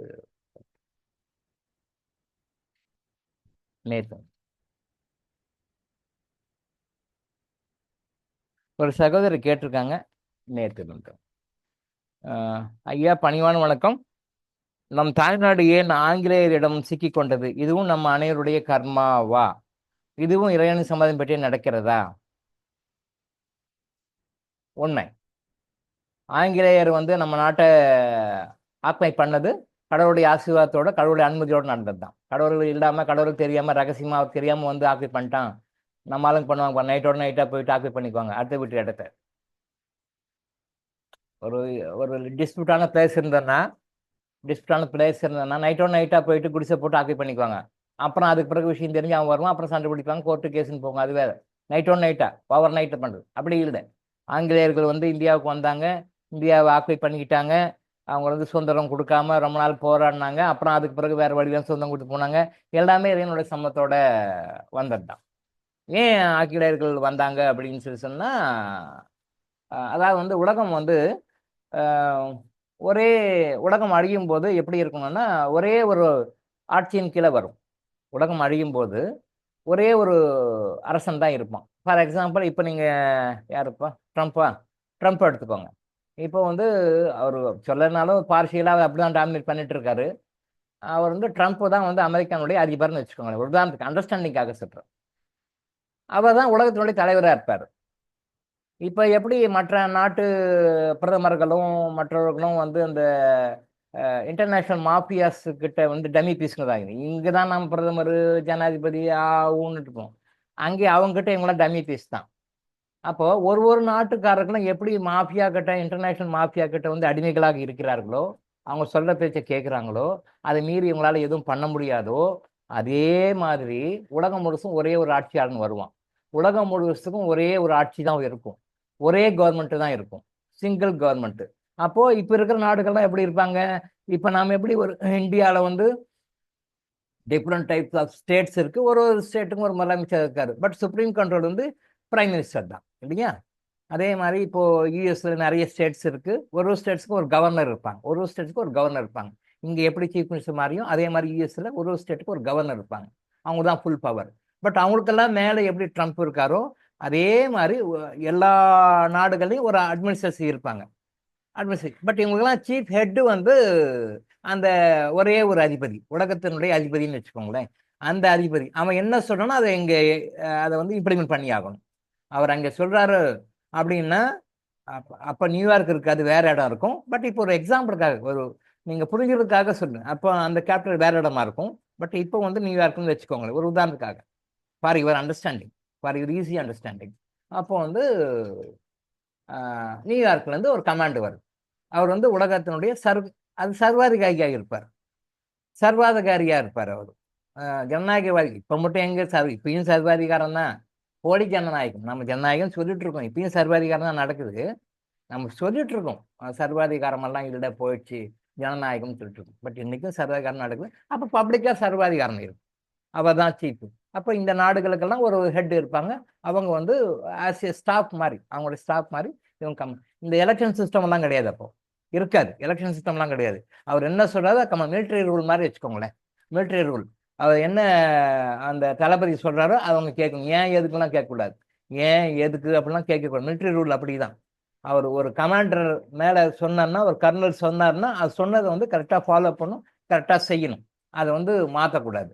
அதே மாதிரி சுப்ரீம் கமாண்டர் ஒருத்தர் வருவார், அவர் தான் ஆட்சியாளர். எலெக்ஷன்ஸ் எல்லாம் கிடையாது, அவர் என்ன சொல்றாரோ அது நடக்கும். அப்போ சொல்றது நடக்கிறதுக்கு இப்போ இருந்தே பேஸ் நடக்கணும் இல்லையா, பல வருடங்களுக்கு பின்னாடி நடக்கணும் இல்லையா. அதுக்காக தான் இப்போ வந்திருக்கிற அந்த யூரோவில் வந்து அந்த பல நாடுகள்லாம் சேர்ந்து ஒரே கரன்சியாக கொண்டு வந்திருக்காங்க. பல நாடுகள்லாம் சேர்ந்து ஒரே கரன்சியாக கொண்டு வந்திருக்காங்க யூரோ. இப்போ எப்படி யூரோ அப்புறம் டாலர் இருக்கு, பட் அப்போ என்னாகும், ஒரே ஒரு கரன்சி தான் இருக்கும், உலகம் முழுசும் ஒரே கரன்சி தான் இருக்கும். ஃபார் எக்ஸாம்பிள் டாலரே கூட வச்சுக்கோங்களேன். அப்போ உலகம் முழுசும் இந்தியாவிலும் சரி எல்லா நாடுகளும் சரி டாலர் மட்டும்தான் இருக்கும். எப்படி இப்போ யூரோ வந்து அந்த யூரோப்பியன் யூனியன்ல இருக்கிற கண்ட்ரிஸ்க்கு எல்லாமே அந்த யூரோ நாணயம் வச்சிருக்காங்களோ, அதே மாதிரி உலகம் முழுசும் ஒரே ஒரு நாணயம், கரன்சி தான். உலகம் முழுசும் ஒரே ஒரு ஆட்சியாளர் தான் இருக்கும். அவன் சொல்ற கமாண்டை இங்கே எக்ஸிக்யூட் பண்ணி ஆகும். அப்போ அதுக்கு தகுந்த மாதிரி தான் இப்போ வந்து யுனைடெட் நேஷன்ஸ், அந்த ஐக்கிய நாடுகள் சபைகள் மூலமா நிறைய அமைப்புகள் இருக்கு இல்லையா, அது எல்லாமே ஏன் எல்லாம் அசம்பிள் பண்றாங்க, எல்லாம் ஒன்னா சேர்த்துக்கிறாங்க, ஒன்னா அப்படி சேர்த்துக்கிட்டே வராங்க அப்படின்னா அதுதான். அப்போ அன்னைக்கு பல ஆயிரக்கணக்கான வருடங்களுக்கு பின்னாடி நடக்க வேண்டிய ஒரு விஷயத்தை, பல ஆயிரக்கணக்கான வருடங்களுக்கு பின்னால் நடக்க வேண்டிய ஒரு விஷயத்தை அதுக்கு பேஸ் போடணும் இல்லையா, அதுதான் இப்போ இதெல்லாம் நடக்குது. ஸோ அப்போ இந்த ஆங்கிலேயன் வந்ததுனால நம்மளை எல்லாமே அவங்க ஸ்டைலுக்கு மாத்திட்டோம். அப்போ நம்ம இந்தியன் ட்ரெடிஷன் முடிஞ்சு போச்சு இல்லையா. மெக்காலே என்ன பிளான் பண்ணி எப்படியெல்லாம் இந்தியாவை ஒடிச்சா, இந்தியாவை அடிச்சா, இந்தியாவை வளைச்சா சரிப்பட்டு வரும் அப்படின்னு சொல்லிட்டு பார்லிமெண்ட்ல என்ன பேசினாலும் நம்ம ஒரு நாள் கிளாஸ்ல பார்த்தோம். அதை எக்ஸிக்யூட் பண்றதுக்கு, அது எக்ஸிக்யூட் பண்ணாதான் இந்தியாவை முடியும். அதே மாதிரி இந்தியா போற மற்ற கண்ட்ரிகள் கூட, உலகத்தில் இருக்கிற நிறைய கண்ட்ரிகள். அப்போ ஆங்கிலேயர்களுடைய அந்த கான்செப்டை உலகம் முழுசும் கொண்டு வந்து ஒரு இந்தியா கொண்டு வந்துட்டாங்களா. இப்போ அதை அமெரிக்கா அண்டர்டேக் பண்ணியிருக்கான். இப்போ பிரிட்டிஷை ஓரம் கட்டிட்டு அமெரிக்கா டாமினேட் பண்ணுது. இப்போ பிரிட்டிஷை ஓரம் கட்டிட்டாங்க. அந்த பிரிட்டிஷ்காரங்க எடுத்து எங்கெங்கெல்லாம் போய் குடிச்சவர் பண்ணி எல்லாத்தையும் கொலாஸ் பண்ணி விட்டாங்களோ அதை இன்னும் கொஞ்சம் ஸ்ட்ராங் பண்ணிட்டு இருக்காங்க, இன்னும் கொஞ்சம் பக்காவாக பண்ணிட்டு இருக்காங்க. இப்போ அமெரிக்கன் பீப்புள் அதை கையில் எடுத்து அதை கொஞ்சம் அப்படியே கொண்டு இது அப்படியே கொண்டு போக ஒரு ஸ்டேஜில் இப்போ நான் சொன்ன அந்த ஒரே சர்வாதிகாரி வருவோம், ஒரே ஆட்சி, ஒரே நாணயம்.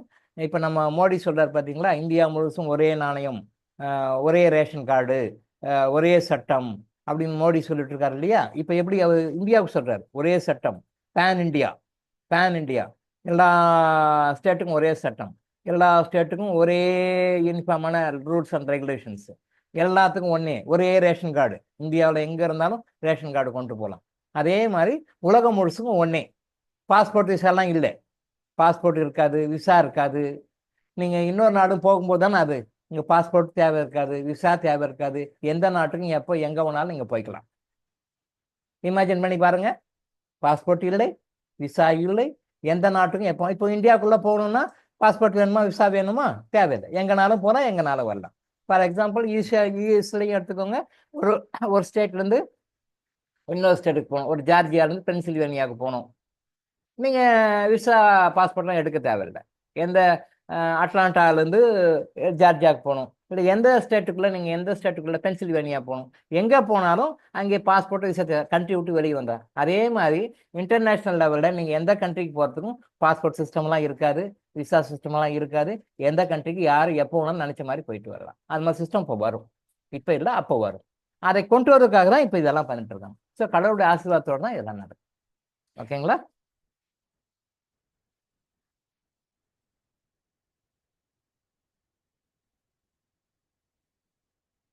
Which days can we start a treatment for complete cure? which days can we start a treatment for complete cure? Yes, ஆங்கில முறை மருத்துவத்துக்கு தெரியாது. எப்போ வேணாலும் மருந்து கொடு, எந்த டைம் போனாலும் மருந்து கொடு. அவங்களுக்கு தெரியாது, தப்பு இல்லை, அவங்களுக்கு தெரியாது. பட்டு சித்தர்களும் ஞானிகளும் அதை கரெக்டாக கண்டுபிடிச்சு சொல்லியிருக்காங்க. எமர்ஜென்சி கேஸுக்கு எப்போனாலும் கொடுக்கலாம். ஒரு பாம்பு கடிச்சிச்சு, ஒரு தேள் கடிச்சிடுச்சு, ஒரு நாய் கடிச்சிடுச்சு, ஓகே, உடனே ட்ரீட்மெண்ட் கொடுக்கலாம். பட் எமர்ஜென்சி கேஸை தவிர நாம் வந்து கிரானிக் கேஸ்ன்னு சொன்னீங்க, நாட்பட்ட வியாதிகள்னு சொல்றோம் இல்லையா, இந்த நாட்பட்ட வியாதிகளுக்கு நீங்கள் எப்பவுமே முதல்ல மருந்து சாப்பிட ஆரம்பிக்கும் பொழுது ஞாயிற்றுக்கிழமைகள்லையும் வியாழக்கிழமைகள்லையும் செவ்வாய்க்கிழமைகள்லையும் மருந்து சாப்பிட ஆரம்பிச்சிங்கன்னா அது வந்து நல்ல பலனை சீக்கிரம் கொடுக்கும். குறைந்த செலவில் சீக்கிரம் ஆரோக்கியத்தை அடைகிறது. ஞாயிற்றுக்கிழமை, செவ்வாய்க்கிழமை, வியாழக்கிழமை முதல்ல நீங்கள் மருந்து சாப்பிட ஆரம்பிக்கும் பொழுது அந்த நாளில் ஆரம்பிக்கும். இப்போ நாம் கூட ஹாஸ்பிட்டல்லேருந்து மருந்து யாருக்காவது அனுப்பிச்சோம்னா கூட நம்ம ஸ்பெசிஃபிக்காக சொல்லுவோம், ஒரு நாள் 2 நாள் வெயிட் பண்ணுங்க, கரெக்டாக இந்த நாளில் ஆரம்பிங்க அப்படின்னு சொல்லி. இன்னும் ரொம்ப டீப்பாக உள்ளே போனோம்னா எந்த மாதிரியான நோய்களுக்கு ஞாயிற்றுக்கிழமையில முதல்ல மருந்து ஆரம்பித்து சாப்பிடணும், எந்த மாதிரியான நோய்களுக்கு செவ்வாய்க்கிழமை முதல்ல மருந்து ஆரம்பித்து சாப்பிடணும், எந்த மாதிரியான நோய்களுக்கு வியாழக்கிழமையில மருந்து சாப்பிடணும்னு இன்னும் சப்டிவிஷன் நிறையா இருக்குது. அது இன்னமும் இருக்குது. அது ஸ்பெசிஃபிக்காக நான் பார்த்து சொல்லுவேன். நீங்கள் வந்து வியாழக்கிழமை ஆரம்பிங்க, நீங்கள் வந்து ஞாயிற்றுக்கிழமையில் ஆரம்பிங்க, நீங்கள் செவ்வாய்க்கிழமையில் ஆரம்பிங்க அப்படின்னு சொல்லுவோம். அப்படி சாப்பிடும்போது என்ன அப்படின்னா, அந்த குறிப்பிட்ட நாளில் முதல்ல அந்த மருந்து உள்ளே போகும் பொழுது அந்த மருந்து உள்ள பாடியில் ஃபுல்லாக அப்சார்ப் ஆகும். நெகட்டிவ் எனர்ஜி அப்சார்ப்ஷன் வந்து நிறைய இருக்கும், பாசிட்டிவ் எனர்ஜி அப்சார்ப்ஷன் நிறைய இருக்கும். அப்போ நெகட்டிவ் எனர்ஜி நிறைய அப்சார்ப் பண்ணி வெளியே தள்ளிடுவோம், பாசிட்டிவ் எனர்ஜி நிறைய அப்சார்ப் பண்ணி உள்ளே தள்ளும். மருந்து சூப்பராக வேலை செய்யும். மற்ற நாளில் செய்கிறத விட அந்த நாளில் அருமையாக வேலை செய்யும். ஸோ அதனால தான் ஸ்பெசிஃபிக்காக அந்த நாளில் செய்யும். அதே மாதிரி நீங்கள் வந்து சர்ஜரி பண்ணுறீங்க அப்படின்னும் போதும், இல்லை முதல்ல ஒரு மருத்துவரை பார்க்க போகிறோம் போதும் சில குறிப்பிட்ட நாள்கள் நட்சத்திரங்கள் போகக்கூடாது. ஸோ அந்த மாதிரி நாள் நான் அப்பாயின்மெண்ட் கொடுக்க மாட்டேன், சொல்ல மாட்டேன் அவங்களுக்கு. பட் அந்த நாளில் அப்பாயின்மெண்ட் கொடுக்க மாட்டேன். ஏன்னா அவங்க வந்து ஒரு டாக்டரை பார்த்து நல்லாகணும், குணமாகணும்னு நினச்சிட்டு வருவாங்க. பட் இந்த சில குறிப்பிட்ட நாளில், சில குறிப்பிட்ட நட்சத்திரங்களில், சில குறிப்பிட்ட திதிகளை ஒரு ஒரு நோயாளி வந்து ஒரு மருத்துவரை போய் பார்த்தால் அவர் குணமாக மாட்டார். தெளிவாக சொல்லியிருக்காங்க, தெளிவாக எழுதிட்டு போயிருக்காங்க. No doubt at all. சந்தேகமாவோ இப்படி இருக்கலாம், அப்படி இருக்கலாம், may or may not be, may be or may not be, அப்படிலாம் கிடையாது. தெளிவாக எழுதிட்டு போயிருக்காங்க. இந்த நாளில் நீங்கள் போய் பேஷண்ட்டை பார்த்தீங்க அப்படின்னா, கன்சல்டிங்காக போனீங்க பார்த்தீங்கன்னா அந்த நோய் குணமாகாது. நான் நிறைய டைம் ப்ராக்டிக்கலாக எக்ஸ்பீரியன்ஸ் பண்ணி பார்த்துருக்கேன். அது உண்மை. எப்படி எழுதி வச்சாங்க? எல்லாம் தியானத்தை உட்காந்து எழுதி வச்சுக்கிறாங்க. தேடிங்க, நம்ம சித்தருக்கு சாதாரண ஆளுங்க, தேடி பார்க்குறங்க எவ்வளோ அருமையாக எழுதி வச்சுருக்காங்க. நம்ம அதை ப்ரூவ் பண்ணுறது கோடிக்கான பணம் செலவு பண்ணி அதை ப்ரூவ் பண்ணணும். ஆமாம், ஆனால் அவங்க தியானத்தை உட்காந்து இந்த நாளில் போனால் நோய் சரியாகாதுப்பான்னு எழுதிக்கிறாங்க. அது உண்மையிலே சரியாகலை. நான் நிறைய பேர் பார்த்துருக்கேன். இந்த நாளில் சர்ஜரி பண்ணால் பிரச்சனை, சர்ஜரி பண்ணால் எப்போ பண்ணாலுமே பிரச்சனை தான். அது சர்ஜரியே பண்ணக்கூடாது. பட் இந்த நாளில் சர்ஜரி பண்ணால் அவங்க வந்து உயிரோட வரமாட்டாங்கன்னு எழுதி வச்சுக்கிறாங்க. அதே மாதிரி யாரெல்லாம் சர்ஜரி பண்ணி உயிரோட வரலையோ அவங்களுடைய டேட்டாவை நான் எடுத்து பார்த்துருக்கேன். நான் பிஹெச்டி பண்ணும்போது அதை நான் எடுத்து பார்த்துருக்கேன். சித்தர்கள் எழுதி வச்சுக்கிறாங்க, இந்த நாளில் சர்ஜரி பண்ணாங்கன்னா, பண்ணவே கூடாது, ஜென்ரலாகவே சர்ஜரியே பண்ண வேண்டான்னு தான் கர்ம எனர்ஜி ஹீலிங்குடைய கோட்பாடு. கர்ம எனர்ஜி ஹீலிங்கில் வந்து உடம்புல கத்தி வைக்கக்கூடாது, எதுக்குமே வைக்கக்கூடாதுன்றது நம்ம பாலிசி. பட் அந்த மாதிரி பண்ணால் அவங்க உயிரோட திரும்பி வரமாட்டாங்க. அவங்க அதை என்ன சொல்லுவோம், அதோட அவங்க கவுண்ட் டவுன் ஆரம்பிச்சிட்டு, அவங்க இறப்புக்கு உண்டான கவுண்ட் டவுன் அதோட அன்னிலிருந்து ஸ்டார்ட் ஆகிடுது. என்னைக்கு சர்ஜரி கையை வச்சாங்களோ அன்னிலிருந்து கவுண்ட் டவுன் ஸ்டார்ட் ஆகிடுது அப்படின்னு எழுதி வச்சிருக்காங்க. இது உண்மையா அப்படின்னு சொல்லிட்டு நான் பிஹெச்டி பண்ணும்போது, நான் 4 பிஹெச்டி பண்ணியிருக்கேன், இப்போ 5ஆவது பண்ணிட்டு இருக்கேன். இப்பயும் ஸ்டில் நான் 5ஆவது பிஹெச்டி பண்ணிட்டு இருக்கேன். இந்த பிஹெச்டி பண்ணும்போது அந்த டேட்டாவெல்லாம் எடுத்து யாரெல்லாம் சர்ஜரி பண்ணிட்டு அப்புறம் அதுக்கு பிறகு ரெக்கவர் ஆகாமல் இருந்தாங்கன்னா 100% கரெக்டாக இருக்குது. எந்த டைம்ல போய் பண்ணக்கூடாதுன்னு சொல்லியிருக்காங்களோ அதே டைம்ல பண்ணியிருக்காங்க. ஸோ கால நேரத்துக்கு பவர் இருக்கு, படம் இருக்கு. ஈவன் கல்யாணத்தில் கூட 1.5 மணி நேரம் முகூர்த்த நேரம், கல்யாணம் வந்து 1.5 மணி நேரம் முகூர்த்த நேரம் சார் போடுவாங்க. ரைட், ஓகே, கல்யாணம் பண்ணிட்டாங்க. பட் அதையும் பிரச்சனைகள் வரும். பட் அதில் சித்தர்கள் இன்னும் டீப்பாக அதை இன்னும் கண்டுபிடிச்சி டீப்பாக போயிருக்காங்க. இந்த 1.5 மணி நேரம் முகூர்த்த நேரம் வருது இல்லையா, அதில் ஸ்பெசிஃபிக்காக சில குறிப்பிட்ட டைம் எடுக்கிறாங்க, ஒரு 24 மினிட்ஸ் எடுக்கிறாங்க. இந்த 24 மினிட்ஸில் கரெக்டாக அந்த மாங்கலி தாரணம் பண்ணால், அந்த தாலி கட்டினாங்கன்னா மாங்கலி தாரணம் பண்ணாங்கன்னா அவங்க லைஃப் இப்படியெல்லாம் பாசிட்டிவாக இருக்குன்னு எழுதியிருக்காங்க. இப்படியெல்லாம் பாசிட்டிவாக இருக்காங்க.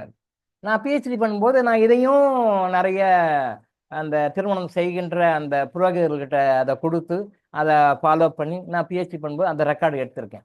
அப்போ சாதாரணமாக அந்த 1.5 மணி நேரத்தில் ஏதோ ஒரு டைம், அது ஏன்னா அந்த 1.5 மணி நேரத்தில் தாலி கட்டி முடிச்சிடுவாங்க. அந்த சரி, அந்த செரிமனி பண்ணவங்களுக்கும் ஸ்பெசிஃபிக்காக அந்த 24 நிமிஷத்தில், அந்த 24 மினிட்ஸில் மாங்கல்ய தாரணம் பண்ணவங்களுடைய லைஃப்பையும் கம்பேர் பண்ணி பார்த்தா உண்மையிலேயே ரொம்ப ஹாப்பியாக சந்தோஷமாக இருக்கிறாங்க. அப்போ கஷ்டம் இல்லைன்னு சொல்ல வரல. மற்ற டைம்ல பண்ணவங்களுக்கும் முன்ன பின்ன ஹஸ்பண்ட் ஒய்ஃபுக்குள்ள பிரச்சனை இருக்கு, இவங்களுக்குள்ள பிரச்சனை. பட் இது வந்து ரொம்ப ஒண்ணுமே இல்லாத விஷயமா இருக்கு. அது ஒரு பெரிய விஷயமே இல்லை. அந்த தம்பதிகள் அவ்வளோ அந்யோன்யமா அவ்வளோ சந்தோஷமா இருக்கிறாங்க. டைவர்ஸ்க்கெல்லாம் வேலையே கிடையாது இங்க. டைவர்ஸ்க்கெல்லாம் வேலையே கிடையாது. அந்த 24 ஹவர்ஸ்ல அந்த மினிட்ஸ், அந்த 24 மினிட்ஸ்ல மாங்கல்ய தாரணம் பண்ணவங்க கிட்டத்தட்ட ஒரு 100 பேருக்கு மேலே நான் கொடுத்து டெஸ்ட் பண்ணியிருக்கேன். அந்த அவங்க வந்து ஹாப்பியா இருக்காங்க. அவங்க லைஃப் ரொம்ப நல்லா ஹாப்பியா இருக்கு. ரொம்ப ரொம்ப ஹாப்பியா இருக்கு. அப்போ ஹஸ்பண்ட் ஒய்ஃபை கம்பேர் பண்ணி பார்க்கும்போது அது ஒய்ஃபை வந்து அவர் ஒரு பெரிய குறையாவே எடுத்துக்கல. அவங்களுடைய இருக்கிற குறைகளை, ஹஸ்பண்டு கிட்ட இருக்கிற குறைய அந்த அம்மா வந்து அவ்வளோ பெருசாக எடுத்துக்கல. அந்த மேரிட்டல் லைஃப் அவ்வளோ ஹாப்பியாக இருக்கு. அந்த டைமை எப்படி கணிச்சு கரெக்டாக கொடுத்துருக்காங்க பாருங்க நம்ம சித்தர்கள். ஸோ அந்த கால நேரத்துக்கு பவர் இருக்கு, எல்லாமே பவர். அது எக்ஸாம்பிள் நம்ம சொன்னோம்னா, ஒரு ஆக்சிடென்ட் நடக்குது.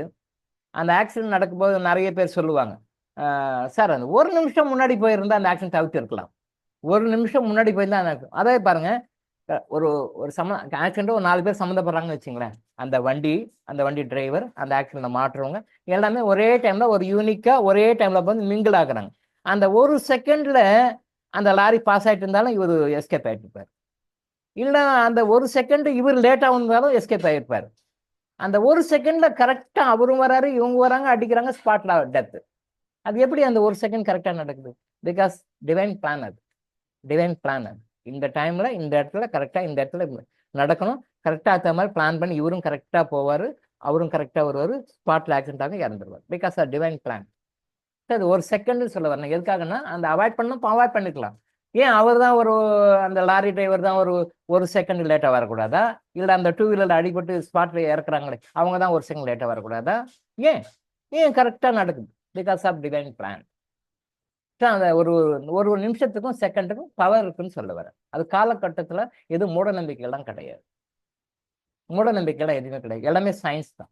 அந்த சயின்ஸுக்கு காரணம் வந்து தெரியல அவ்வளவு. இப்ப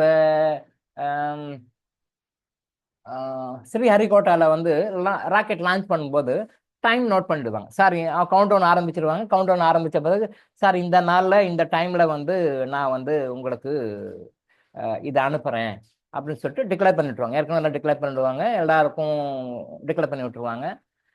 பட் அந்த டைம்ல சில டைம்ல அவங்களால பண்ண முடியல. நான் நியூஸ் பேப்பர்ல பார்த்துருக்கேன்.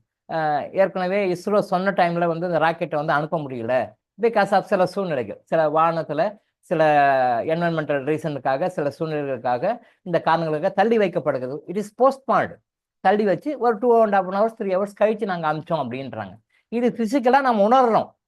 பிகாஸ் ராக்கெட் லான்ச் ஏற்கனவே கவுண்ட் டவுன் ஆரம்பிச்சாங்க. ஒரு 2 நாளைக்கு முன்னாடி ஆரம்பிச்சிருவாங்க. ஆரம்பிச்சு கரெக்டாக அந்த செகண்ட்ல கவுண்ட் டவுன் வர வர வர வர அந்த ராக்கெட்டை லான்ச் பண்ணும். அடிச்சாங்கன்னா கிளம்பிடும். வச்சுட்டு பூமியை வச்சுட்டு அப்படியே சர்ன்னு கிளம்பிடும். அப்போ பிளான் பண்ணா கூட அப்போ லாஸ்ட் டெக்னிக்கல் கிளின்சஸ் சொல்லுவாங்க. டெக்னிக்கல் கிளின்சஸ்னா வேற கிளின்சஸ் வரும். அதர் தேன் டெக்னிக்கல் கிளின்சஸ் அவங்களுக்கு அந்த தடைகள் வரும். அப்போ இந்த டைம்ல நம்ம வந்து ராக்கெட் லான்ச் பண்ணக்கூடாது, அப்போ கொஞ்சம் வெயிட் பண்ணோம், இருங்க அவங்க சொல்லிட்டோம், இருந்தாலும் பரவாயில்ல, அது கிளியர் ஆகி அதெல்லாம் ஓகே ஆன பிறகு ரைட் இப்போ அனுப்பிச்சுடுன்னு சொல்லுவோம். அப்போ அந்த ஒரு 2 மணி நேரம் 3 மணி நேரம் அந்த மாதிரி லேட்டாக அனுப்பிச்சிருக்காங்க. நான் பேப்பர்ல படிச்சிருக்கேன். Because of reason. இதைத்தான் சித்தர்கள் மறைமுகமாக நமக்கு சொல்லியிருக்கிறாங்க. இந்த டைம்ல இதை விஷயம் பண்ணாதே. இது இஸ்ரோ சயின்டிஸ்டுக்கு தெரியுது. ராக்கெட் அனுப்பும் போது இங்க பிரச்சனை வரும், சிக்கல் வரும். ஆனால் கொஞ்சம் வெயிட் பண்ணி அது கிளியர் ஆன பிறகு அனுப்பிச்சுடுவோம். இப்ப பனிமூட்டம் இருக்கு. இந்த போகி பண்டிகை டைம்ல, மற்ற டைம்ல பனிமூட்டம் எல்லாம் இருக்கு, புகை நிறைய இருக்கும்போது ஃபிளைட்டை லேட்டா எடுப்பாங்க. ஃபிளைட்ல அந்த ஷெட்யூல் டைம் இருந்தா கூட பனிமூட்டம் நிறைய இருக்கு, வானிலை சரியில்லை, அதனால நாங்க வந்து ஃபிளைட்டை வந்து எடுக்கல, லேட்டா எடுக்கணும்னுவாங்க. இல்ல வானிலை சரியில்லை, மேல பத்திர போக முடியல, திருப்பி கீழே வந்துருவாங்க. லேண்ட் ஆகி அப்பதான் லேண்ட் வந்து கிளம்பியிருப்பாங்க. பட் வானிலை சரியில்லைன்னு சொல்லிட்டு ரிட்டர்ன் வந்துருவாங்க.